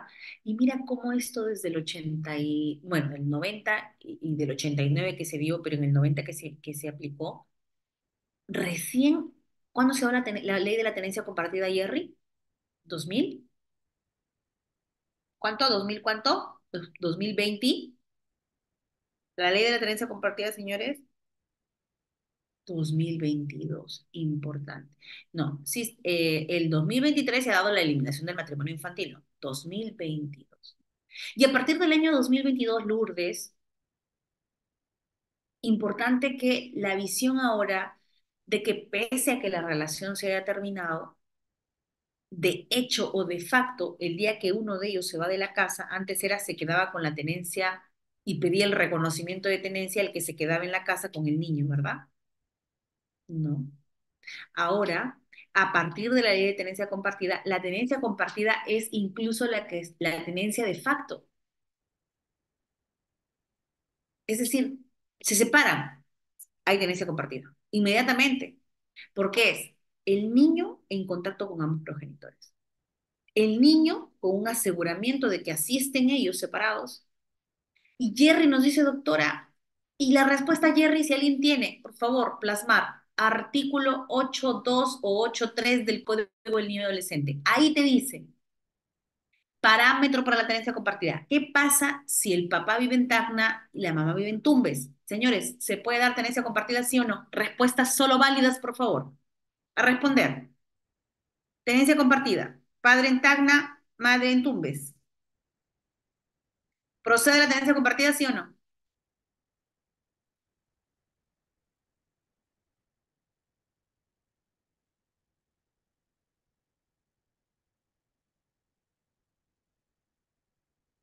¿Procede o no? Solo respuestas válidas.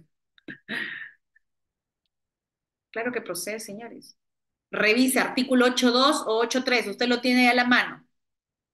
Código del niño y adolescente. Parámetros de la tenencia compartida. No está supeditada a la ubicuidad, a la distancia. Porque la tenencia compartida dejó de ser el hecho de partir al niño por la mitad, tú tienes esto y tú tengo el otro. O ponerlo, tú tienes de lunes a viernes, de lunes, martes, miércoles y yo jueves, viernes, sábado y el domingo, mitad del domingo tú, mitad del domingo yo. No, no, es posible que eso se reduzca a la tenencia compartida. Eso. ¿La tenencia qué es, señores? Aquí lo dijo la convención hace 800 años, en el 89 y en el 90 cuando se implementó. ¿Qué dijo? El aseguramiento del contacto. Señores, el contacto solo es físico, el involucramiento solo es físico. La propia modificación de la tenencia compartida dice en aquellos supuestos en los que no se puede, se hará virtual, pues. Pero significa que yo me sigo involucrando, que tú no dejas de tener solamente ahora tienes madre, sino que sigues teniendo padre, o que no solo ahora tienes padre, sino que sigues teniendo madre. Así ellos se separan. ¿Correcto? Siguen involucrándose, porque usted me imagino que antes de esta modificatoria de la tenencia compartida existían miles de problemas referidos a que no lo vas a ver porque ya tienes otra mujer, no lo vas a ver en su cumpleaños porque seguro que te vas a ir con ella y con tu nueva pareja, y no lo puedo permitir porque eso le afecta psicológicamente a mi hijo. Más le afecta, señora, a su hijo el hecho de que la relación se terminó porque no han ido a terapia para explicarle a este niño de manera progresiva que las relaciones se terminan, que los padres se separan y que hay que asegurarles el contacto a ambos y que tal vez después generarán nuevos tipos de familias, familias ensampladas, familias extendidas, claro, pero al niño tú no le vas a dar todo ese discurso en un día. Tienes que ir con acompañamiento psicológico, pero no es un acompañamiento. Por un lado, yo cuando en audiencia les explico a partir de mi rol pedagógico, recuerda que el juez tiene un rol importante, que es el rol pedagógico, que es que la parte entienda lo que tiene que hacer. Porque si no, la parte dice, no, pero doctora, ¿por qué me prohíbe? Yo tengo ahora pues mi nueva pareja y quiero compartir con ella. Sí, señor, pero ¿cuál es el proceso? Un momentito. Yo no le estoy diciendo que no lo vea, véalo, pero hay que establecer un punto medio. Ahora, señora, ¿usted por qué tiene que ponerle todo eso en la cabeza de este niño? Que él no te quiere porque tiene otro hijo, que a él le compra en Navidad más que a ti, y etc, etc, etc. Usted está alienando a su hijo. Eso es un delito, señora. Podría ser considerado si es que yo lo relaciono con la violencia psicológica y hay una afectación psicológica, podría ser considerado delito. Claro que sí. Recuerda que voy y lo llevo a mi tipología. ¿Correcto? Todos han respondido, mis chicos. Muy buenas noches. Gracias. Y Claudia dice, doctora, ¿qué es alienación parental? No le entiendo. Claro, la alienación, Claudia, está referida justamente a esta idea, bueno, a este síndrome, algunos dicen que es un síndrome, otros dicen que no es un síndrome, de que la madre, en su mayoría de veces, instrumentaliza al niño dándole información, insertando información en él negativa respecto de su progenitor. Y Claudia, si hacemos un parangón, hacemos una comparación con la violencia que ejerce el padre respecto del niño para ejercer violencia en la madre, ¿qué tipo de violencia es esa? A nivel internacional, ya que estamos a nivel de marcos internacionales. ¿Cuál es el? Muy bien. Ítala, correcto. Violencia vicaria. Incluso en México, te cuento, estimada amiga, que en México ya es tipo penal, ¿ah? Ni siquiera tipo de violencia, sino tipo penal.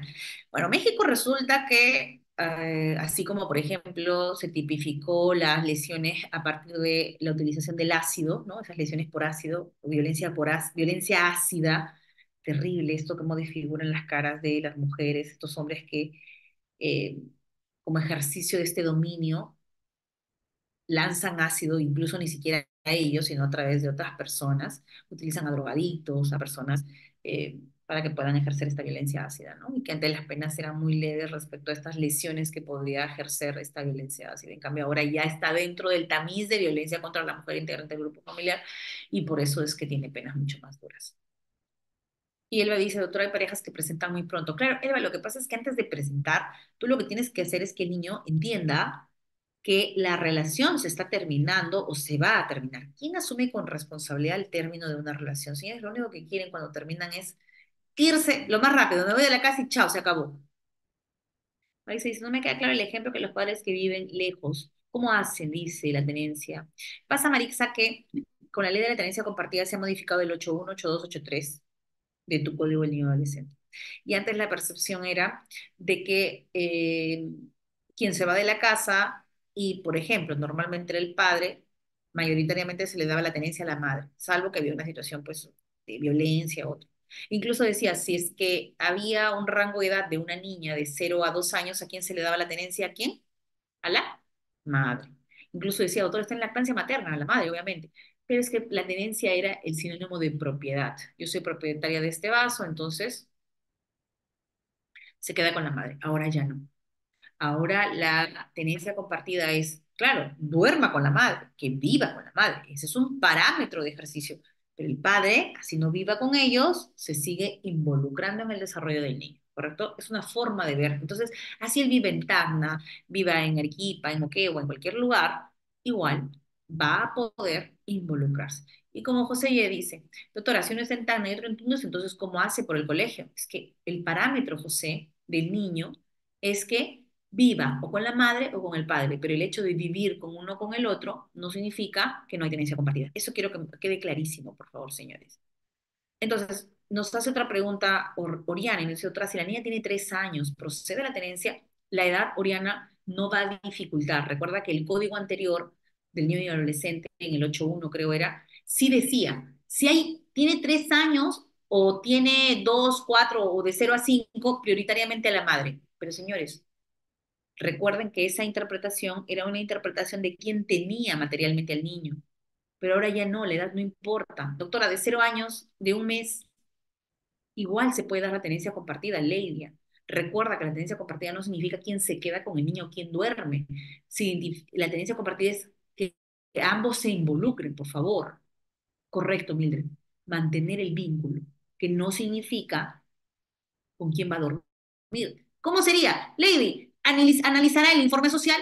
Por ejemplo, si el niño, tú dices, doctora, el niño vive, el padre vive en Tacna y en Tacna hace mucho frío y el niño tiene un problema de sistema respiratorio e inmunológico en el que la climatología fría le hace daño. Y la mamá, en cambio, vive en Tumbes y el clima está muy caloroso, pero tiene, oh, perdón, Tumbes es mucho, en Trujillo. Entonces resulta un clima mucho más favorable. El juez, ¿a quién? Ahí no vas a decir a quién le va a dar la tenencia. La tenencia sigue siendo compartida, pero le va a dar en el parámetro de la tenencia que viva el niño con la mamá y que vaya al colegio donde vive la mamá. Pero eso no significa que no haya tenencia compartida, porque la tenencia no se reduce a con quién vive. Por favor, creo que con eso ya está claro, ¿verdad? Listo. Vamos a ver. Doctora, dentro del ámbito internacional, la opinión del niño o niña adolescente, contenida en el artículo 12 de la Convención, justamente indica eso, que el niño tiene derecho a expresar su opinión. Pero recuerda que la expresión del niño, incluso hay una sentencia, una casación importante en la que nos dice, ya cuando nos toca parte peruana, yo les voy a mostrar las sentencias peruanas en las que yo materializo esto. Esto internacional dice, no es lo mismo escuchar al niño que hacerle caso al niño. Punto. Porque si en todos los procesos en los que va a participar niño, el niño va a decir, yo quiero esto, yo quiero el otro, es como cuando te dice y te pide un helado, sin justificación alguna, yo ya comió 10 helados, yo no quiero comer verduras, quiero comer helados, entonces le voy a hacer caso al niño porque dice quiero comer helados. No, tengo que analizar si realmente es lo que más le favorece. Y Oriana nos dice otra, en el caso del régimen de visitas, recuerda Oriana que actualmente prima la tenencia compartida. Pregunta para todos mis conectados. ¿Hay posibilidad de tenencia compartida y régimen de visitas al mismo tiempo? ¿Puedo dar una tenencia compartida y un régimen de visitas? Yo ya les expliqué. Claro que no, no hay posibilidad, no hay posibilidad. El régimen de visitas solo subsiste con la tenencia exclusiva. Mire, claro, ya no es necesario. Si ya tú te estás involucrando, ¿para qué vas a tener un régimen de visitas? Caso distinto es un parámetro para el ejercicio de la tenencia compartida. Eso es algo, señores, que yo siempre mira, con la institución educativa Diápolis y todas las conferencias que vengo dictando, venimos llevando ese mismo mensaje, señor. Usted tiene que reinterpretar la figura, si no va a tener un choque muy fuerte a nivel de juicio, ¿correcto? Un choque muy grande. Y por eso es importante que usted se inscriba en este diplomado, por eso es importante que usted adquiera este material, porque señores, este material que yo siempre doy, y River es testigo, que años venimos trabajando con él, con la institución educativa Diápolis, señores, el material yo lo vengo actualizando constantemente. Este material nos involucra un tiempo, un esfuerzo para darles a ustedes esto comidito, porque esto va a servir a ustedes para sus escritos. Usted no puede seguir no teniendo claro a estas alturas de que la tenencia compartida cambió todo, modificó todo, ¿correcto? Muy bien. Ahora, seguimos en el marco internacional. Adicional a la Convención sobre los Derechos del Niño, tenemos el Comité de los Derechos del Niño. La observación general, un momentito, por favor, creo que me están...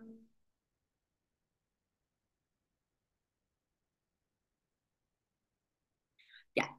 La Comité de los Derechos del Niño, que es el órgano de las Naciones Unidas que supervisa el cumplimiento, porque como yo les dije en algún momento, tengo que supervisar que se cumpla ese ámbito internacional o no. Claro que tengo que supervisar.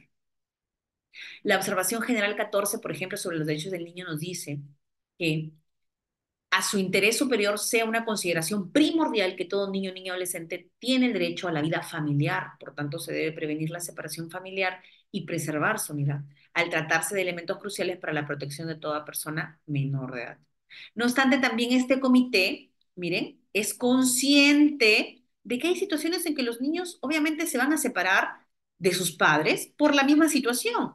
No voy a tratar de que ellos se mantengan en una relación que ya quebró. Sin embargo, debo utilizar como último situaciones el hecho de que se garantice el interior, pero pueda asegurarse el contacto de esos niños con sus progenitores. Asimismo, también cuando alguien nos mencionó acá, doctor, ¿y qué pasa si el niño tendría parte una discapacidad? Miren qué importante. La Convención sobre los Derechos de las Personas con Discapacidad también tiene un parámetro específico para niños. El artículo 7 en sus numerales 1 y 2 dice, el Estado parte debe tomar todas las medidas necesarias para asegurar que los niños y niñas con discapacidad gocen plenamente de sus derechos humanos y libertades fundamentales. Asimismo, dispone que todas las actividades relacionadas con los niños y niñas con discapacidad sea una consideración primordial para la protección del interés superior del niño. Asimismo, como tenemos la Convención en este artículo 7, numeral 1 y 2, también tenemos un sistema interamericano de derechos humanos a partir de lo que los estados se obligan, que es a tomar medidas necesarias para garantizar esta efectividad de los derechos de niño. Incluso podría irse al espacio internacional y generar responsabilidad estatal por el no cumplimiento, ¿correcto? Ya dentro del marco internacional, porque hoy nos ha tocado marco internacional, pero yo siempre matizo con preguntas acerca del Perú, porque si no, ustedes quieren también la casuística. Y vamos a estos últimos 15 minutos para que usted me haga la pregunta que usted considera. Y a aquellos que se quedan sin preguntar, porque a veces me dice, doctora, me quedé sin preguntar, me puede hacer esa pregunta también al interno, siguiéndome en mi red social. Me encuentran como @Tania Carolina BR y ahí podemos seguir conversando. Pero mientras tanto, vamos a continuar el tema relacionado al día de hoy, Marco Internacional, Agenda al 2030. Doctora, ¿esto es tratado? No, no es tratado. Pero sí es una agenda importante, señores. Recuerden que ahora el Perú todo ha asumido hacia el 2030, todo. Las políticas nacionales y los planes, perdón, ya de efectividad multisectorial tienen una visión al 2030. ¿Por qué, doctora, al 2030? Porque acá están los famosos Objetivos de Desarrollo Sostenible. ¿Cuántos son? 17. Esos 17 famosos ODS, que incluso dicen que tienen que ser reinterpretados ahora a partir de la pandemia, porque esto se dio antes de la pandemia, se ha dado en el 2015, que tiene buenos años ya, establecen justamente que respecto al tema de niñez, es uno de los problemas importantes que deben ser asumidos por los estados, ¿no? Procurar el aseguramiento de espacio libre de violencia para nuestros niños. Entonces también tenemos. Y también otro que no es tratado, pero usted podría utilizarlo para poder determinar condiciones de vulnerabilidad, son las reglas de Brasilia, importantes, se aprobaron en el caso peruano en el 2018, 2020 ya se aprobó en el Perú, se adhirió el Perú en el 2020, pero se aprobó y se actualizó en el 2008 y se actualizó en el 2018, 10 años después. Entonces, aquí tenemos cuáles son aquellas situaciones de vulnerabilidad respecto a grupos vulnerables. ¿Cuál es específico? Grupo etario, niño ni adolescente. ¿Tenemos otros casos? Sí, personas afrodescendientes, personas migrantes, irregulares, personas refugiadas, entre otras cosas, ¿correcto? Muy bien. Y cuando les estaba hablando de aquellos adolescentes en conflicto con la ley penal, miren qué importante, tenemos el Decálogo Iberoamericano sobre Justicia Juvenil Restaurativa. En el 2018, en la ciudad de San Francisco, en Quito, nos dice San Francisco de Quito, perdón, en Ecuador, los presidentes de cortes superiores y supremos nacionales identificaron en esta cumbre judicial iberoamericana políticas públicas eficientes e integrales e inclusivas para justicia juvenil restaurativa. Es decir, analizar con un enfoque de justicia restaurativa para que pueda realmente abordarse la problemática penal juvenil, en el que se dé el respeto de los principios de estos niños y que se dé revisión incluso periódica de las medidas que se aplican. Por ejemplo, si dicto una medida de sacarlo del entorno familiar a este niño, tengo que supervisar constantemente si es que esta medida sigue siendo la más adecuada. Hasta eso, miren, en el que se necesita un informe especializado que diga cuál es su situación actual de estos niños para yo recién ahí dictar una medida en su contra. Que se dé la excepcionalidad y la duración de la privación privativa de libertad como medida socioeducativa solamente de manera excepcional, porque tiene que primar el hecho del aseguramiento de estos niños dentro de su familia, pero excepcionalmente podrán ser retirados. Adicional a esto, este decálogo iberoamericano importante de la justicia juvenil restaurativa indica un enfoque pedagógico que asume el juez para poder explicarle realmente por qué está siendo sometido este adolescente a, una, a un sistema, en este caso, de adolescentes en conflicto con la ley penal. Ya hemos hablado acerca de la alienación y ahora correspondería el tema de la responsabilidad parental. Recuerden que la responsabilidad parental es justamente esta primera responsabilidad que asumen los padres respecto de sus hijos, de cumplimiento de obligaciones y derechos. Sin embargo, cuando existen algunas falencias, en una interpretación mucho más amplia, podría darse que hay una responsabilidad parental incluso coherente con una responsabilidad estatal. Es decir, ¿qué hizo el Estado para que los padres aseguren el cumplimiento de sus obligaciones? Entonces, va de la mano la responsabilidad parental con la responsabilidad estatal.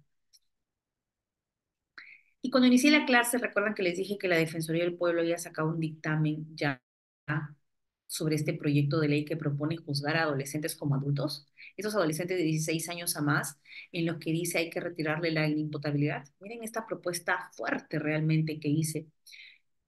La la Defensoría del Pueblo indica, la propuesta es contraria a la convención que hemos venido estudiando, que dispone que estos sean juzgados, es decir, los adolescentes de 16 años, por tribunales distintos a los adultos debido a su menor grado de madurez y experiencia de vida. Sin embargo, dicen, los 16 ya deberían ser juzgados por jueces penales.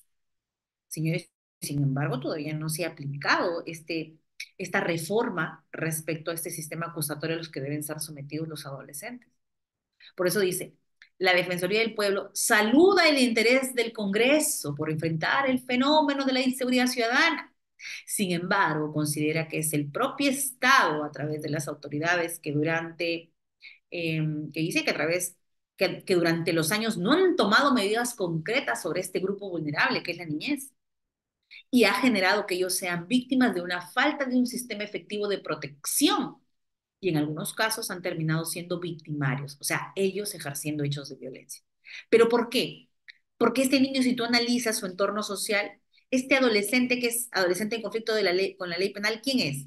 Es hijo de un expresidiario, hijo de una mamá que tal vez también comete ilícitos, ha sido víctima de violencia sexual en su niñez, ha sido víctima de bullying, ha sido, es decir, si tú analizas todo el entorno realmente de este adolescente que se encuentra en formación, hay una gran responsabilidad por parte del Estado de no haber identificado esa víctima que ahora se convierte en victimario. Eso es lo que le trata de decir la Defensoría del Pueblo del Congreso. Por eso dice, hay una inducción a la criminalidad que generan los propios adultos. ¿Y qué estás haciendo tú contra esos adultos que están jalando adolescentes? En ese sentido, resulta de vital importancia que desde el Poder Ejecutivo se disponga mayores presupuestos para acciones de qué? De prevención. Es decir, atacar la prevención y no irnos a la consecuencia que es ya prácticamente la sanción de estos adolescentes.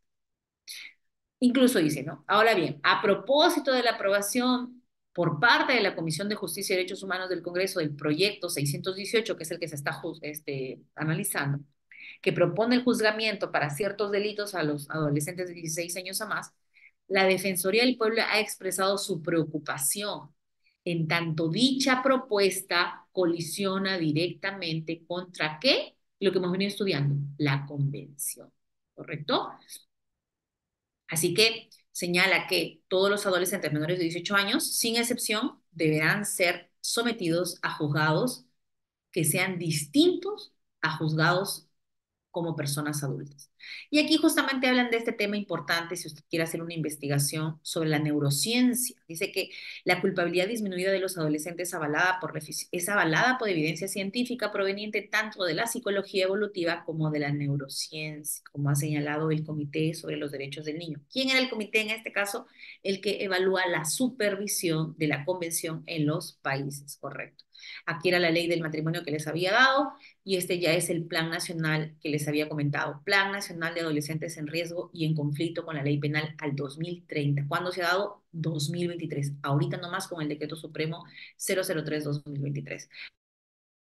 Bien, señores, voy a dejar de compartir porque sé que ustedes tienen varias preguntas, así que vamos a pasar a las preguntas. Primero, River, si me apoyas, por favor, con el tema de la identificación de las personas que van a realizar las preguntas. Muchas gracias, doctora, muy amable, un muy lindo tema que nosotros revolucionamos referente a la institución, porque recuerda, doctora, que independientemente si la doctora labora en la institución, es bien amiga, la considero, a pesar que es joven, como si mi segunda madre, porque iniciamos Udiápolis, ciertamente porque hemos estado, a pesar, en todo momento, hemos estado desde momentos altos, bajos y seguimos creciendo también como institución y la miro bastante. Este tema sobre el sistema de protección de niños, niñas y adolescentes, pues es la primera institución en el Perú, no puede dejar de mentir la doctora, que está abocando y ahorita está brindando a varias instituciones que están sacando ese tema.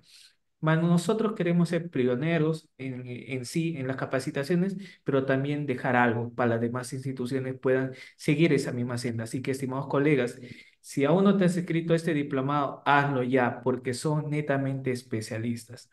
Doctora, entonces iniciamos con con la presentación de los estudiantes para las preguntas. Por favor, una pregunta por estudiante, tengan en cuenta, una pregunta por estudiante con cámara activa. ¿Ok? Y levantan su manito, por favor, referente al tema. Estimado Víctor, muy buenas noches. Adelante, por favor, una pregunta. Doctora, buenas noches. Buenas noches, Víctor, gracias. Gracias. Buenas noches, doctor. Excelente exposición, nos estamos viendo cosas internacionales, todo. Pero viendo la situación, llevando al niño y a los 16 y 17 años ya están viendo el proyecto de condena como mayor. Entonces, pregunto, ¿no? El niño sí tiene capacidad de saber lo que es bueno y lo que es malo, ¿cierto?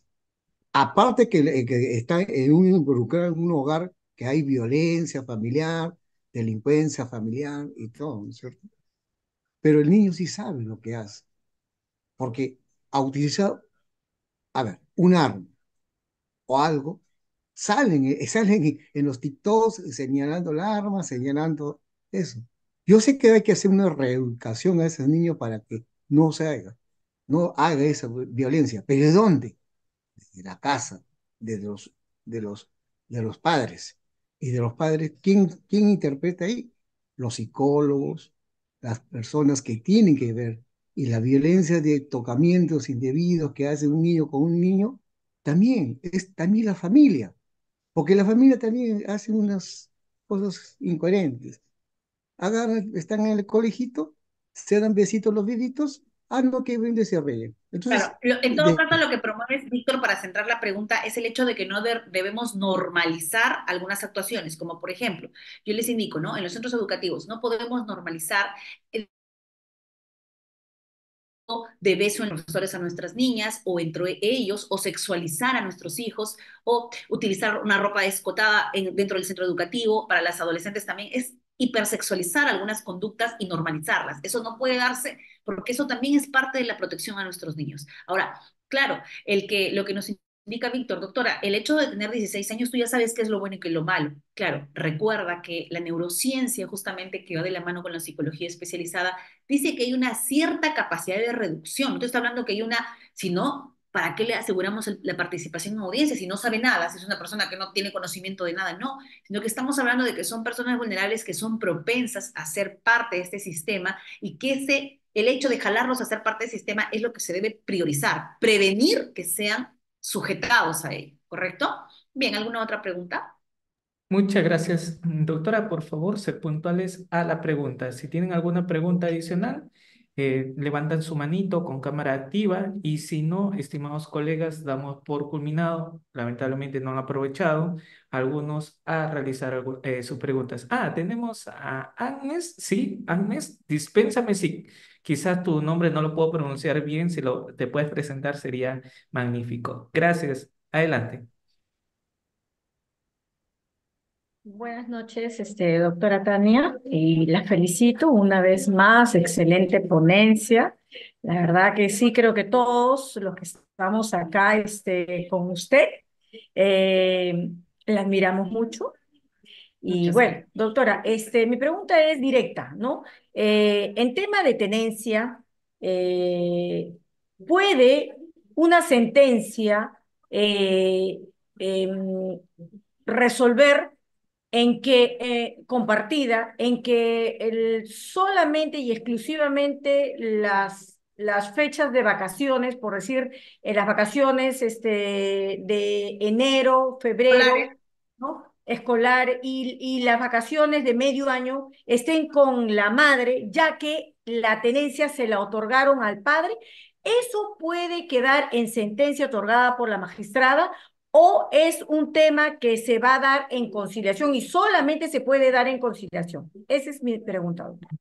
A ver, excelente pregunta. Pasa que cuando asumimos la tenencia compartida, el hecho de vacaciones, fiestas patrias, Navidad, Día de la Madre, Día del Padre, cumpleaños del niño, cumpleaños de la madre, cumpleaños del padre, cumpleaños de los primos, cumpleaños del abuelo. Señores, hay una infinidad de cosas por definir. No necesito la conciliación. ¿Puedo hacer eso en el juzgado? Claro que sí. Dentro de la tenencia compartida, lo que yo tengo que pedir es la variabilidad de los parámetros para ejecutar mi tenencia compartida. ¿Qué era la tenencia compartida? Seguir involucrándonos en el desarrollo. Ahora, no es régimen de visitas, no estamos hablando de tenencia exclusiva, sino que para poder materializar ese ejercicio de contacto que me dice la convención, que me dice la modificación, puedo pedirle una variación de parámetros. Doctora, los parámetros que usted había dado de manera inicial en la sentencia de la tenencia compartida era que él pase las vacaciones en enero y febrero. Sin embargo, doctora, ahora ha cambiado a otro colegio y las vacaciones ya no son en esa fecha, son en otra fecha, o se van a dar vacaciones ya no de 2 meses, sino vacaciones cada 15 días, dejando cada 2 meses. Hay colegios que hacen eso. Ahora entonces se cambiará ese parámetro. puedes tú hacerlo de manera verbal, de facto, pero si ves que hay complicaciones y la otra parte no quiere aceptar eso, entonces lo llevas al espacio judicial y lo noticias. Doctora, con un escrito, ¿sabe qué? Para poner en conocimiento que ahora el colegio dice tal es el momento, o el niño va a tener esto, se va a ir no sé, sus vacaciones va a priorizar otras cosas, etc. Pones en conocimiento al juzgado. Si es que no puedes agotar el espacio de la conversación, pero no necesitas conciliar, ¿correcto? No hay necesidad de conciliar. Siguiente pregunta. Muchas gracias, doctora. Por favor, directo a la pregunta. ¿Sí? No maquillen tanto la pregunta. Directo a su pregunta, por favor. ¿Sí? Estimada Flor, adelante. Una pregunta. Gracias. Estimada Flor, ¿estás allí? ¿Te fuiste? No. Tu audio, por favor, Flor. Flor, tu audio, por favor.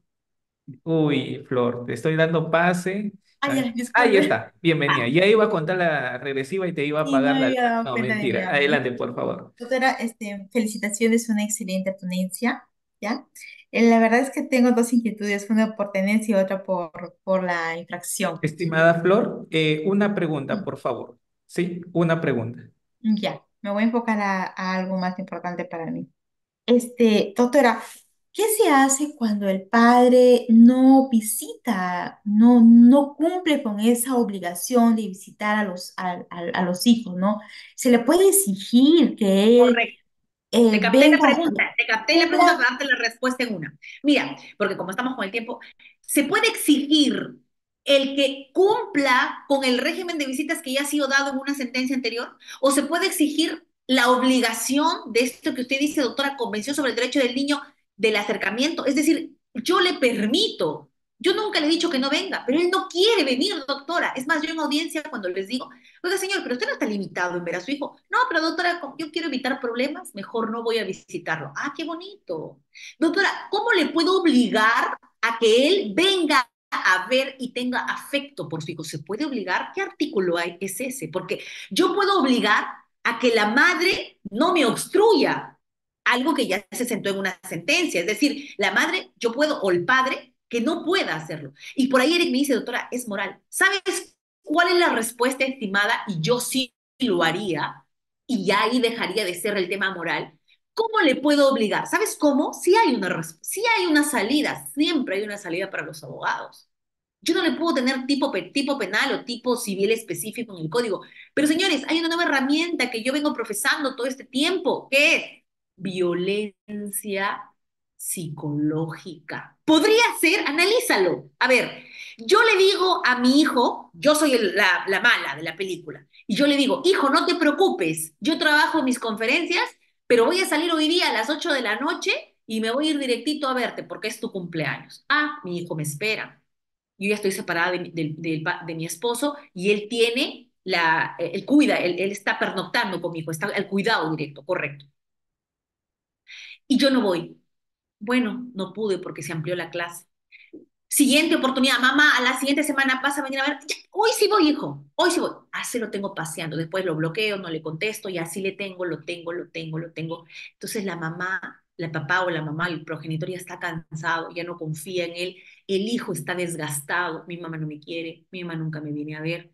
¿Cómo puedo hacer para obligar que tu mamá te quiera? Lo que ustedes me han dicho, no hay forma. Sí hay forma. ¿Sabes cómo? Graba los videos, graba la comunicación que ella dice sí y dice y no va. Eso te sirve a ti. Y luego pasa una evaluación psicológica el niño y el niño está afectado. ¿Cómo no? Si tiene frustración de que la mujer que le dio a luz no lo quiere. O que el padre, que es su padre, no lo quiere. No quiere generar contacto con él. ¿Cómo no va a ser eso violencia, señor? Aquí en donde sea, pero tienes que estructurar porque tú eres el abogado, estructúralo.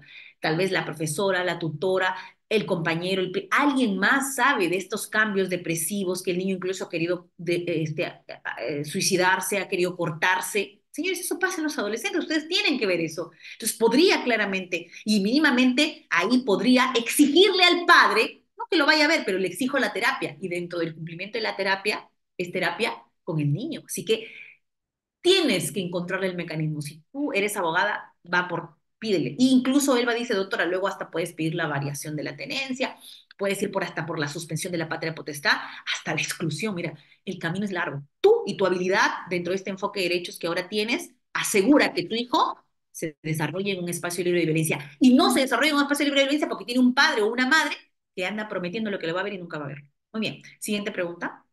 Muchas gracias, doctora. Los que no se han matriculado todavía, ya sabes, dejan tu número a través del chat y mañana me estoy poniendo en contacto con ustedes. Van a tener grabación, materiales de lectura y el certificado. Dos más y cerramos, doctora. ¿Estaría bien? Dos más y nos vamos. Muy bien. Exacto, doctora. Bien. Siendo martes, siendo lunes, ya A quiero dormir. que sea martes, igual que Eric también. Ya queremos que sea martes. Así que, estimada Ítala, buenas noches. Adelante, por favor, una pregunta, sé precisa. Gracias. Ok, buenas noches. Muchas gracias, doctora, por su excelente ponencia. Bueno, mi pregunta va más que todo con la tenencia compartida, entendiendo que es la regla general. Entonces, ahí mi pregunta es, ¿uno de los padres ha sido sentenciado por sustracción de menor o por retención ilegal de menor en el extranjero?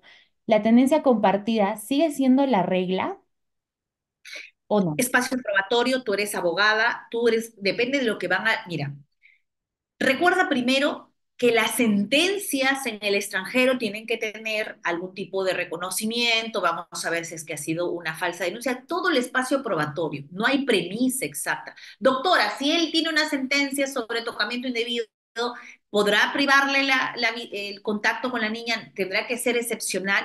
Recuerda que la tenencia compartida, como regla general, solo podrá utilizarse la excepcional siempre y cuando las conductas de esta persona, cualquier progenitor pueda poner en peligro la integridad emocional, física, psicológica o sexual de la niña.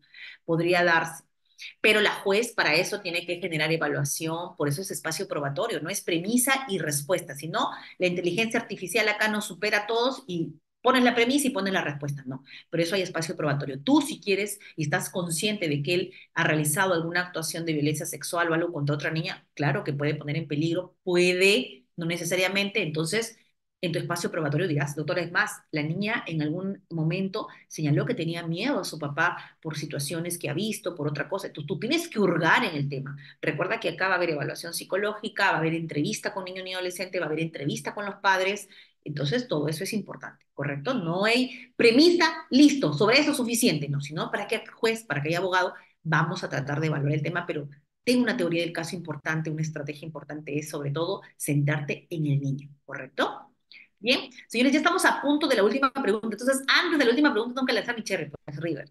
Señores, no se olviden seguirme y he dejado para que me sigan en mi red social, @TaniaCarolinaBR. Señores, por favor, tienen que seguirme en el acto. Es más, estoy revisando ya, River, ahorita que tú no me has dejado de seguir, River, por favor, no te pases. ¿Ok? Así que, siguiente pregunta. Estimados colegas, ahí le sigan a la doctora. Por favor, da like nada más a las publicaciones de Uriapo. Muy bien, doctor. Si no, la dejas de seguir. No, mentira. Ahí la seguimos. Ya, muy bien, Bien. muy bien. Estimado Walter, adelante, una pregunta. Excelente. Doctora, Gracias.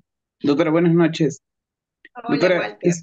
sí, dijo usted, doctora, de que la distancia no es impedimento, ¿no? Para la tenencia compartida, pero también un participante lanzó ahí de que, ¿cómo hacemos con el tema del colegio? Pero usted dijo, no es ningún impedimento. No sé si puede abundar un poquito más, doctora. Claro, claro, claro, Incluso, para que se quede incluso, clarito, para que quede clarito. Recuerda, la tenencia a partir de ahora ya no va a ser con quién va a vivir, con quién va a estudiar, quién le va a dar de comer, quién le va a dar de lactar, porque hasta por la lactancia materna dices, lactancia materna, entonces tenencia exclusiva para la mamá, porque es lactancia exclusiva. Doctora, tienes un año, la tenencia a la madre. No, es que nosotros seguimos pensando que la tenencia es tener. O sea, este es el niño y yo lo tengo. ¿Esa es la tenencia? No. La tenencia es, este es el niño, tiene derechos humanos, se reconoce dentro de nuestro sistema y tiene derecho a tener padre y madre involucrados en su crecimiento. Entonces, el hecho de con quién vive no es con quién tiene la tenencia, con quién vive, con quién estudia, quién lo lleva al colegio, eso es parámetro de ejercicio, ¿de qué? De la tenencia. Pero otro que ha desaparecido la tenencia exclusiva, no, se mantiene, pero para aquellos supuestos en los que la tenencia compartida no funciona o que puede poner en peligro la integridad. ¿Cuándo no funciona? Porque siguen peleándose, porque siguen esto y generando denuncias de violencia, etc., etc., no funciona la tenencia compartida. Entonces, tenencia exclusiva, pero una tenencia exclusiva supeditada a que el primer padre que obstruye pide el otro la variación de la tenencia. Todo eso está 8.1, 8.2 y 8.3. Así, la literalidad, sencillita la ley de tenencia compartida. Muy bien. Señores, hemos acabado, pero hay una manito más, veo ahí. Jorge Do- Wilfredo. Si no, Imagino, Jorge. tendría que dar pase a tres Ah, participantes, ya, sorry, doctora. sorry, sorry. Sí, Pero bueno, porque Jorge, si bajé a no, los tres participantes su me sigues manito. en Instagram, al interno te respondo la pregunta. En Listo, el doctora. supuesto. Listo, ¿quién falta? ¿Quién falta? ¿Nadie más? Rida, ¿nos vamos?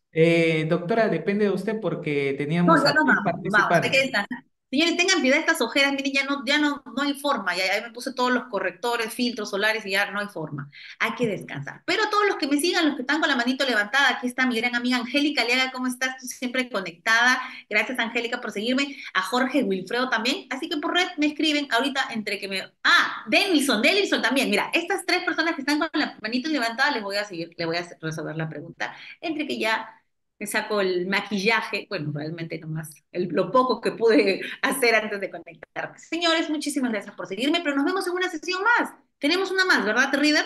En el tema de la política nacional, así que ahí nos vemos. Señores, muchas gracias, cuídense mucho, muchas gracias por seguir siempre presentes, a seguir capacitando.